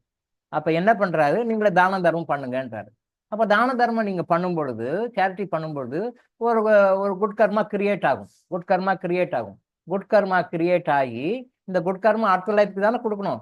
அதை தான் இங்கே நான் ஏற்கனவே உங்களுக்கு நம்ம லெவல்ல இறங்கி சொல்லிக்கேன். ஓடி அக்கௌண்ட் கிரியேட் பண்றது பேங்க்லன்னு சொல்லிட்டு ஓடி அக்கௌண்ட் ஒன்று கிரியேட் பண்றாங்க. உங்களுக்கு சொத்து கிடையாது, ஆனா உங்க நம்ம பேர் நம்பிக்கையின் பேர்ல, அதாவது நீங்க தான தர்மம் பண்றீங்க, அதாவது நல்லா பார்த்துக்கோங்க, இந்த தினத்துல நீங்க தான தர்மம் பண்றீங்க, இன்னும் பண்ணுவீங்க அப்படின்னு டிவைன் வந்து கேரண்டி கொடுக்குறாருங்க. டிவைன் கேரண்டி கொடுக்குறாரு யாருக்கிட்ட? கர்மிக் போர்டு கிட்ட. உயர் கர்ம வாரியம்னு ஒன்று சொல்லுவோம், ஹையர் கர்மிக் போர்டுன்னு ஒன்று இருக்கு. அந்த ஹையர் கர்மிக் போர்டு கிட்ட கடவுள் கேரண்டி கொடுக்குறாரு. ஐயா இவர் வந்து பணம் கொடுத்துருவாரு, இதுக்கு நான் பொறுப்பு. ஏன்னா நல்ல கர்மெல்லாம் செய்ய ஆரம்பிச்சிட்டாரு, குட் கர்மெல்லாம் செய்ய ஆரம்பிச்சிட்டாரு, அதனால நீங்க குட் கர்மா செய்வாருன்னு நான் கேரண்டி கொடுக்கறதுனால நீங்க என்ன பண்ணுங்க, அவருக்கு அமௌண்ட் கொடுங்க அப்படின்னு சொல்லி லோன் கொடுங்க. லோன்னு வச்சுக்கோங்க உதாரணத்துக்காக, லோன் கொடுங்கன்னு சொல்றோம். அவர் கொடுக்குற கேரண்டியின் பேர்ல பேங்க் நமக்கு லோன் கொடுக்குது. யார் கொடுக்குற கேரண்டி பேர்ல? கடவுள் நமக்கு கேரண்டி கொடுக்குறாரு இல்லைங்களா? கடவுள் நமக்கு கொடுக்குற கேரண்டியின் பேர்ல உங்களுக்கு லோன் கொடுக்குறாங்க, பணம் வந்துடுது. பணம் இப்போ உங்ககிட்ட இல்லை, எதுவுமே இல்லை, எந்த செக்யூரிட்டி இல்லை, பட் கடவுள் கொடுக்குற செக்யூரிட்டி வச்சு உங்களுக்கு லோன் கொடுக்குறாங்க. அப்ப கடவுள் கொடுக்குற செக்யூரிட்டி, கடவுள் உங்களை எப்படி நம்பி கொடுக்குறாரு? கடவுள் உங்களை நம்பி எப்படி கொடுக்குறாரு? நீங்க குட்கர்மா இந்த பிறவியில் பண்ணுவீங்க, இந்த பிறவியில் குட்கர்மா பண்ணுவீங்க அப்படின்றத உங்களை நம்பி லோன் கொடுக்குறாரு. ஏதோ ஒரு படத்துல வடிவேலு கேரண்டி போடுவார் இல்லையா, பார்த்திபனுக்கு, மாடு வாங்கவா ஏதோ ஒரு படத்துல பார்த்திபனுக்காக இவர் கேரண்டி போடுவார் இல்லையா. அப்பயும் அந்த படத்துல காட்டுவார் இல்லையா, சிம்பாலிக் காட்டுவாங்க இல்லையா, ஆடு படிக்கடா மாதிரி. இவன் லோனு வாங்கி கட்டுவானா கட்ட மாட்டானா? லோனு கட்டினா குறைச்சாரு, லோன் கட்டினா வடிவேல் தான் கட்டணும் இல்லையா. அது சிம்பாலிக்கா டைரக்ட் நல்லா காமெடியா காட்டியிருப்பார் இல்லையா. படி இழுத்துட்டு போற மாதிரி அது ஃபீலிங்ல வரும், ஆடை கட்டி இழுத்துட்டு போற மாதிரி. ஆடை பலி பண்ணுவாங்களா, ஆட்டை ரிலீஸ் பண்ணுவாங்களான்னு தெரியாது. இவர் லோனை கட்டினா ஆச்சு, கட்டினா அந்த கோஆபரேட்டிவ் சொசைட்டிக்கார் வந்து மாட்டுக்கு லோனை கொடுத்தா கட்ட போடு கேரண்டி நீ தானே போட்ட கட்டுன்னு வடிவேல் தான் கேட்பாங்க. நல்லா காமெடியா டைரக்டர் கரெக்ட் நல்லா எடுத்துட்டார், நல்ல கருத்து, நல்ல விஷயம்தான். அதே மாதிரி கடவுள் வந்து கேரண்டி கொடுக்குறாரு. இங்க அந்த கடவுள் கொடுக்குற கேரண்டியை வந்து நீங்க வாங்கிக்கிட்டு அவங்களுக்கு பணம் வருது. நீங்க நினைக்கிறீங்க பணம் ஏதோ ஒரு கையில் வருது, இல்ல இல்ல, பணம் இப்போ இந்த இன்டர்னல் மெக்கானிசம் வந்து அவங்களுக்கு தெரியாது எப்படி வருது. இன்டர்னல் மெக்கானிசம் ஒன்ஸ் போனது தான். லாஸ் ஆகி போயிடுச்சு சார், திருடு போயிடுச்சு சார் சொல்லுவாங்க, நிறைய பேர் சொல்லுவாங்க, சார் திருடு போயிடுச்சு சார், பிசினஸ் லாஸ் ஆகி போயிடுச்சு சார். பண்ணது தான், அது பெர்ஃபெக்ட், அது தப்பு கிடையாது. திருடு போனது தான். நம்ம யார்கிட்டயே திருடணும், அவன் இப்போ திருடின்னு போறான், அவ்வளோதான் மேட்ரு, வேற ஒன்றும் கிடையாது. இப்போ ரீசெண்டாக வந்து பேப்பரில் கூட போட்டுங்க, ஒரு வீட்டில் 300 பவுன் நகை திருடிட்டு போயிட்டாங்க அப்படின்னு சொல்லி பேப்பரில் போட்டு. அப்படியா, ஓகே. அப்போ 300 பவுன் நகை இவங்க யார்கிட்டயும் திருடிக்கிறாங்கன்னு நான் தெரிஞ்சுக்கிட்டேன், அவ்வளோதான். எங்கள் ஒய்ஃப் சொன்னாங்க, ஏங்க 300 பவுன் நகை திருடி போயிட்டாங்க, என்ன நீங்கள் இவ்வளோ கேர்லெஸ்ஸாக இருக்கிறீங்க? என்ன பண்ணுமா சொல்கிறேன், ஃபீல் பண்ணணுங்க. அவங்களுக்கு தெரியல, அவங்க ஃபீல் பண்ணுறாங்க, ஐயோ 300 பவுன் நகை எவ்வளோ கஷ்டப்பட்டுச்சுப்பாங்க, ஃபீல் பண்ணுறாங்க. ஐயோ மகளுக்கு வச்சுருந்தாங்களோ மகனுக்கு வச்சுருந்தாங்களோ என்னவோ தெரியல. எங்கள் ஒய்ஃப் ஃபீல் பண்ணுறாங்க, நான் ஃபீல்லாம் பண்ணலை. யாரையும் எத்தனையோ பவுன் ஏமாற்றி இருப்பாங்க போடுக்குது, இப்போ வந்து 300 பவுன் ஏமாற்றி போயிட்டாங்க அப்படின்னு. உங்களோட நான் பேச முடியாது சாமின்ட்டு போயிட்டாங்க. அதாவது என்ன எதுக்காக சொல்ல வரேன்னா, அந்த 300 பவுன் நகை வந்து அவங்க திருடு போச்சு, ஓகே. அந்த 300 பவுன் நகை வந்து இவர் யார்கிட்ட கொள்ளடிச்சுக்கிறாரு, ஏமாத்திக்கிறார், அதனால தான் திருடு போச்சு. ஆனால் இப்போ நகை வேணும்னு கேட்பார். ஸோ பிஸ்னஸ் லாஸ் ஆகி போச்சு. லாஸ்னா நம்ம யாரையோ லாஸ் பண்ணி வச்சுக்கணும், நம்ம யார் பணத்தையும் எடுத்துக்கணும், நம்ம யார் பணத்தை திருடி இருக்கோம், நம்ம பணத்தை ஏமாத்திருக்கோம், யாரோ சீட் பண்ணிக்கிறோம், அது போயிடுச்சு, போனது தான். இப்போ எனக்கு வேணும். ஒன்ஸ் போனது தான், அதுலலாம் ஒன்றும் கிடையாது. அப்போ கடவுள் எப்படி வர வைப்பாருன்னா, இப்போ நான் சொன்ன மாதிரி ஓடி அக்கௌண்ட் கிரியேட் பண்ணுவார். குட் கர்மா பண்ண வைக்கிறது தானே, குட் கர்மா பண்ணிட்டா அதுக்கு பெனிஃபிட் கிடைக்கும். அந்த பெனிஃபிட் கிடைச்சா அந்த குட் கர்மா வச்சு உங்களுக்கு ஓடி அக்கௌண்ட் வச்சு பணம் கொடுத்துட்றாங்க. அப்போ நீங்க என்ன பண்ணணும், அடுத்த பிறவிக்கு காலி, இந்த பிறவியில் உங்களுக்கு வந்துட்டீங்க, அடுத்த பிறவிக்கு காலி.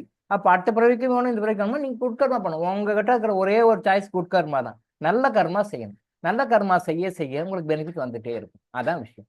சிம்பிளா புரிஞ்சிக்க வேண்டிய விஷயம் அது. நல்ல கர்மா செய்ய செய்ய உங்களுக்கு பணம் வரும். பாஸ்ட் லைஃப்ல என்னவோ அதுதான், லாஸ்ட் தான், போனது தான், அது எல்லாம் திருப்பி வராது. ஆனா ஃப்ரெஷ்ஷா கொண்டு வருது அப்படின்னா அந்த இன்டர்னல் மெக்கானிசம் உங்களுக்கு தெரியல. அந்த இன்டர்னல் மெக்கானிசத்துல கடவுள் உங்களுக்காக கேரண்டி கொடுத்து உங்களை குட்கர்மா செய்ய வச்சு குட்கர்மா மூலமாக உங்களுக்கு அந்த நிலைமை கொண்டு வருவார். அதனால தான் அந்த குட்கர்மால பல்வேறு வகையான குட்கர்மால இருந்தாலும் நம்பர் 1 குட்கர்மான்றது தானம் தர்மம். தானம் பண்ணுங்க, தர்மம் பண்ணுங்க அப்படின்னு சொல்ற காரணம் வந்து அதுதான். இன்னைக்கு வந்து கிருஷ்ண ஜெயந்தி, அதாவது நேத்தும் சில பேர் கொண்டாடி இருக்காங்க, இன்னைக்கும் சில பேர் கொண்டாடுவாங்க. திருக்கணிதப்படி கிருஷ்ண ஜெயந்தி நேத்து கோகுலாஷ்டமி. இன்னைக்கு வந்து வாக்கியப்படி திருக்கணிதப்படி நேத்து கோகுலாஷ்டமி, வாக்கியப்படி இன்னைக்கு கோகுலாஷ்டமி. பட் சரியா சொன்னா வாக்கியம் தான் கரெக்ட். திருக்கணிதத்தை விட வாக்கியம் தான் கரெக்ட். திருக்கணிதத்தின்படி நேத்து கோகுலாஷ்டமி கொண்டாடி இருப்பாங்க, இன்னைக்கு வாக்கியப்படி சில பேர் கொண்டாடிட்டு இருப்பாங்க. பட் வாக்கியப்படி கொண்டாடுவது தான் மிகச்சிறந்தது. அது சிறந்தது, அதை விட மிகச்சிறந்தது இதுதான். அப்போ இந்த இடத்துல இன்னைக்கு கோகுலாஷ்டமி மெசேஜ் என்ன அப்படின்னா, கண்ணன் வந்தார், போனார், பாட்டு பாடினார், அப்புறம் வாசப்படியிலேருந்து உள்ள அந்த காரடி எல்லாம் போட்டு இன்னைக்கெல்லாம் வச்சு கும்பிட்டு, வெண்ணெய் வச்சு கும்பிட்டு, மற்ற விஷயம் முறுக்கு சீடை எல்லாம் வச்சு கும்பிட்டு பண்ணுவாங்க. இது எல்லாரும் வழக்கமாக ஒரு ஒரு கோகுலாஷ்டமி நடக்கிறது தான். கர்மானுஜீவிகளை வந்த கோகுலாஷ்டமி வந்த பிறகு நீங்க என்ன பண்ணணும்? என்ன செய்யணும்? கண்ணன் என்ன வாக்கிட்டு சொன்னா அதை ஃபாலோ பண்ணணும். சும்மா கண்ணன் வந்தாரு, வெண்ணெய் தின்னாரு, இப்படி டெய்லி பண்ணாரு, அதை பண்ணாரு, இதை பண்ணாருன்னு பாட்டு பாடிட்டு இருக்கிறத விட கண்ணன் என்ன சொன்னார், அவர் வாழ்க்கையில என்ன சொன்னார், எதை சொல்லிட்டு போனார்? அவர் சொன்னது பகவத்கீதையா வந்து சொல்லிட்டு போயிட்டார். என்ன சொன்னார் பகவத்கீதை, என்ன சொன்னார், அதை நம்ம லைஃப்ல இம்ப்ளிமெண்ட் பண்றோமா, லைஃப்ல ஃபாலோ பண்றோமா, அதை நம்ம லைஃப்ல டே டு லைஃப்ல கொண்டு வர்றோமா? அவர் வந்து காக்கும் கடவுள். பிரம்மா வந்து ஆக்கும் கடவுள், உற்பத்தி செய்யறாரு, மக்களை உற்பத்தி பண்றாரு, உலகத்தை ஆக்கும் கடவுள். சிவன் வந்து அழிக்கும் கடவுள். அவர் அழிக்கிறாரு, இறக்க வைக்கிறாரு, அப்புறம் முக்தி கொடுக்குறாரு, மேல் லெவலுக்கு கொண்டு போறாரு. மறுபிறப்பு அப்படின்ற விஷயம் அதெல்லாம் அவர் கையில் எடுக்கிறாரு. காக்கும் கடவுள், இங்க பிறந்த பூமியில காக்கிறவர் வந்து விஷ்ணு தான். விஷ்ணு பெருமாள் தான் காக்கிறவர். அப்ப காக்கிறவருக்கு என்ன பண்ணும்? அந்த மக்களை காப்பதற்கு, அவங்க உயிர் வாழும் காலங்களில் அவங்க நல்லா சந்தோஷமாக ஹாப்பியாக வாழ்வதற்கு என்ன செய்யணுமோ அந்த காக்க வேண்டிய கடவுள் அவர், அதோட டியூட்டி அவர். அந்த காக்கிறதுக்காக தான் ஒரு மகாபாரதத்துல பகவத்கீதையை வந்து சொல்றாரு. பகவத்கீதையை சொல்றாரு, the holy words of almighty Krishna, Lord Krishna, அவருடைய வார்த்தைகள் பகவத்கீதை. பகவத்கீதை லைஃப்ல ஃபாலோ பண்ணணும், அவர் சொல்றது ஒரு பக்கம், நீங்க வெண்ணையை சாப்பிட்டான், லீலை பண்ணா, காலடி போட்டு கும்பிட்டுட்டு முருகன் செடி நீங்க சாப்பிட்ற, அது அவர் சாப்பிட்டாருன்னா வைக்க மாட்டாங்க, இவங்களே தான் சாப்பிட்டுக்குவாங்க. இவங்களே சாப்பிட்டு அப்புறம் கண்ணன் வந்தான் போனான்னு பாட்டு பாடிங்கிறது ஒன்றும் பிரயோஜனம் கிடையாது. ஸோ கண்ணன் என்ன லைஃப்ல சொன்னான், அந்த சொன்ன விஷயம் இன்னைக்கு ஒரு இதுவாக எடுத்துக்கோங்க. கண்ணன் சொன்ன விஷயம் நான் லைஃப்ல ஃபாலோ பண்ணேன், இன்னைக்கு நீங்க அதை ஃபாலோ பண்ண ஆரம்பிங்க. அடுத்த வருஷம் கோகுலாஷ்டமியில் உங்க வாழ்க்கையில என்ன நல்ல விஷயம் நடந்திருக்குன்னு நீங்க சொல்லுங்க. கண்ணன் சொன்ன விஷயத்த ஒரு விஷயம் எடுத்துக்கோங்க, ஏதோ ஒரு விஷயம், நிறைய சொல்லியிருக்காரு. பட் என்னன்னு சொன்னார், கண்ணன் என்ன சொன்னார் அப்படின்னு தெரிஞ்சுக்கோங்க. ஆனால் அவர் சொன்ன ஒரு விஷயம் நீங்க டே டு டே லைஃப்ல ஃபாலோ பண்ணி, இன்னைக்கு ஃபாலோ பண்ணி, இன்னிலிருந்து ஆரம்பிங்க. அடுத்த கோகுலாஷ்டமி உங்க லைஃப்ல என்ன சந்தோஷம், என்ன அமைதி, என்ன நிம்மதி, என்ன சந்தோஷம், என்ன ஆனந்தம் கிடைச்சதுன்னு நீங்க சொல்லுங்க. அடுத்த கோகுலாஷ்டமி சொல்லுங்க. எல்லா கடவுளுக்கும் ஏதோ விஷயம் சொல்லத்தான் வராங்க, ஆனா நம்ம அதை விட்டுட்டு மற்றெல்லாம் பார்த்துக்கிட்டோம். ஸோ இன்னைக்கு டேக் அவே மெசேஜ் என்ன கொண்டு போகணும்? கோகுலாஷ்டமி மேட்டரை பொறுத்த வரைக்கும்னா, கண்ணன் என்ன சொன்னார், அவர் சொன்ன விஷயம் ஏதாவது ஒரு விஷயம் எடுத்துக்கோங்க, அதை லைஃப்ல ஃபாலோ பண்ணுங்க. உங்க வாழ்க்கையில சந்தோஷம், நிம்மதி, அமைதி, ஆனதும் கண்டிப்பா கிடைக்கும். சும்மா கும்பிடுறது எல்லாம் வேஸ்ட். அதை பத்தி இன்னும் நிறைய விஷயங்கள் இருக்கு, பேசலாம். பட் இன்னைக்கு டைம் இல்லை, இதோட முடிச்சுக்குவோம் நாம. ஸோ லைஃப்ல கண்ணன் சொன்ன விஷயம் நிறைய விஷயங்கள் சொல்லியிருக்காரு. உங்களுக்கு எது வேணுமோ எடுத்துக்கோங்க, தர்மத்தை முக்கியமா எடுத்துக்கோங்க. தர்மம் பண்ணுங்கன்னு சொல்றாரு. உங்களுடைய சம்பாத்தியத்துல நீங்க எவ்வளவு சூழ்நிலைகள், எவ்வளவு கஷ்டத்துல, எவ்வளவு பிரச்சனை இருந்தாலும் உங்களுக்கு உண்டான பணம் வந்து நான் கொடுக்குற பணத்துல 2 பாகம் தான், 1 பாகம் உங்க பணம் கிடையாது. தர்மம் பண்ணுங்கன்னு சொல்றாரு. அந்த ஒரே ஒரு விஷயத்த பத்தி பேசணும்னாலே 10 வருஷத்துக்கு பேசலாம், விளக்கம் சொல்லி பேசலாம். அதுக்கு அவ்வளவு விளக்க உரை சொல்லலாம். அதுல அவ்வளவு மேட்ரு இருக்கு. மனித சமுதாயம் நன்றாக வாழ்வதற்கும், மனித சமுதாயம் சந்தோஷமாக வாழ்வதற்கும், மனித சமுதாயம் துக்கங்கள் இன்றி வாழ்வதற்கும், மனித சமுதாயம் துயரங்கள் இன்றி வாழ்வதற்கும் அந்த தர்மம் எந்தெந்த வகைகள்லாம் உங்களுக்கு பலனை கொடுக்கும் அப்படின்றத அது மறைமுகமா டச் பண்ணி விட்டு போயிட்டாரு. அவ்வளோ சில ஸ்லோகங்களை சொல்லிட்டு போயிட்டாரு, அவ்வளோதான். பட் நிறைய விஷயங்கள் இருக்கு. இந்த ஒன்றை மட்டும் விட்டுட்டு மற்றதை ஃபாலோ பண்றேன்னு சொல்லாதீங்க. ஃபாலோ பண்ணுங்க, பட் இதையும் ஃபாலோ பண்ணுங்க. எப்பயுமே பெரும்பாலும் நம்ம மக்கள் அதான் சொல்லுவாங்க, சார் இந்த சேரிட்டி ஒன்றை மட்டும் விட்டு மற்ற சொல்லுங்க சார். நான் வேற என்ன சொல்றது? உனக்கு சேரிட்டி தான் பண்ணணும், உன்னுடைய இதை சொல்லணும். அப்போ சேரிட்டி தேவையில்லைன்னா பகவான் ஏன் சேரிட்டியை சொல்லியிருக்காரு? பகவான் ஏன் சேரிட்டியை சொல்லியிருக்காரு? சேரிட்டி வேணும், அதுதான் மனித பாவங்களை எல்லாம், மனித குற்றங்களை எல்லாம், மனிதனுடைய தீய கர்மங்களை போக்கக்கூடியது.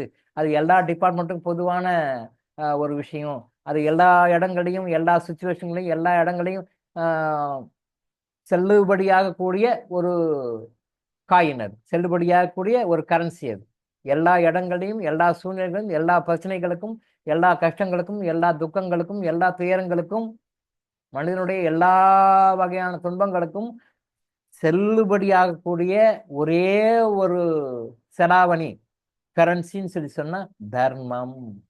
தர்மம், தானம் இல்லை, தர்மம். அந்த தர்மத்தை தான் அவர் இம்பார்ட்டன்ஸ் சொல்லி இருக்கிறார். அதை ஒரு மெசேஜா எடுத்து உங்க லைஃப்ல பண்ணி பாருங்க. உங்க லைஃப் எப்படி டெவலப் ஆகுதுன்னு பாருங்க. அடுத்த கோகுல் ஆக்ஷன் டெஸ்டிமோனியல் சொல்லுங்க. சரியா? இன்னைக்கு நாம் இதோட முடிச்சுப்போம். நாளைக்கு நாம் மீண்டும் சந்திப்போம். நன்றி. நன்றிகள் ஐயா.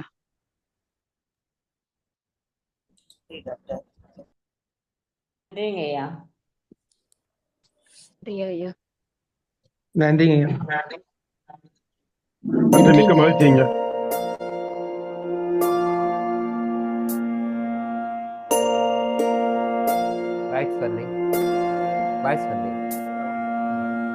கருவாக்கி உருவாக்கி என்னையாண்டு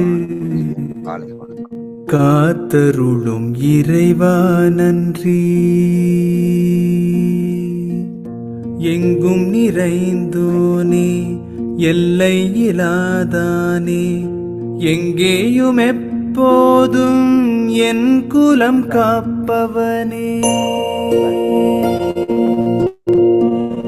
நெஞ்சம் துணிய துணையாய் வருவாய், நேர்மறை உணர்வுகள் பெருகிடச் செய்வாய்.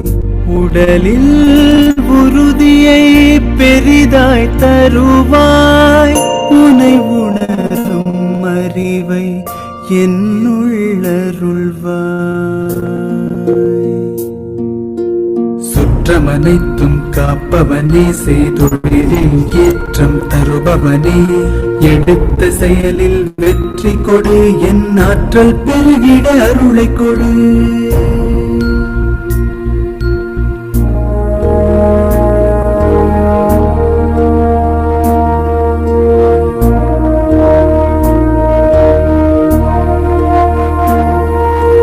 கருவாக்கி உருவாக்கி என்னையாண்டு காத்தருளும் இறைவா நன்றி.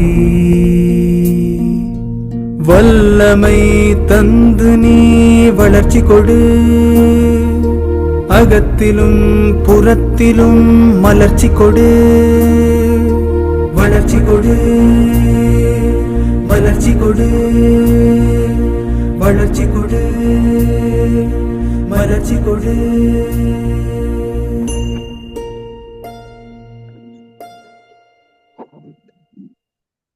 நன்றிங்க ஐயா. நன்றிங்க ஐயா. நன்றி ஐயா. நன்றி ஐயா. ஐயா மிக்க நன்றிங்க ஐயா. நன்றிங்க நன்றி ஐயா. நன்றி. நன்றிகள் ஐயா. மிக்க மகிழ்ச்சியா.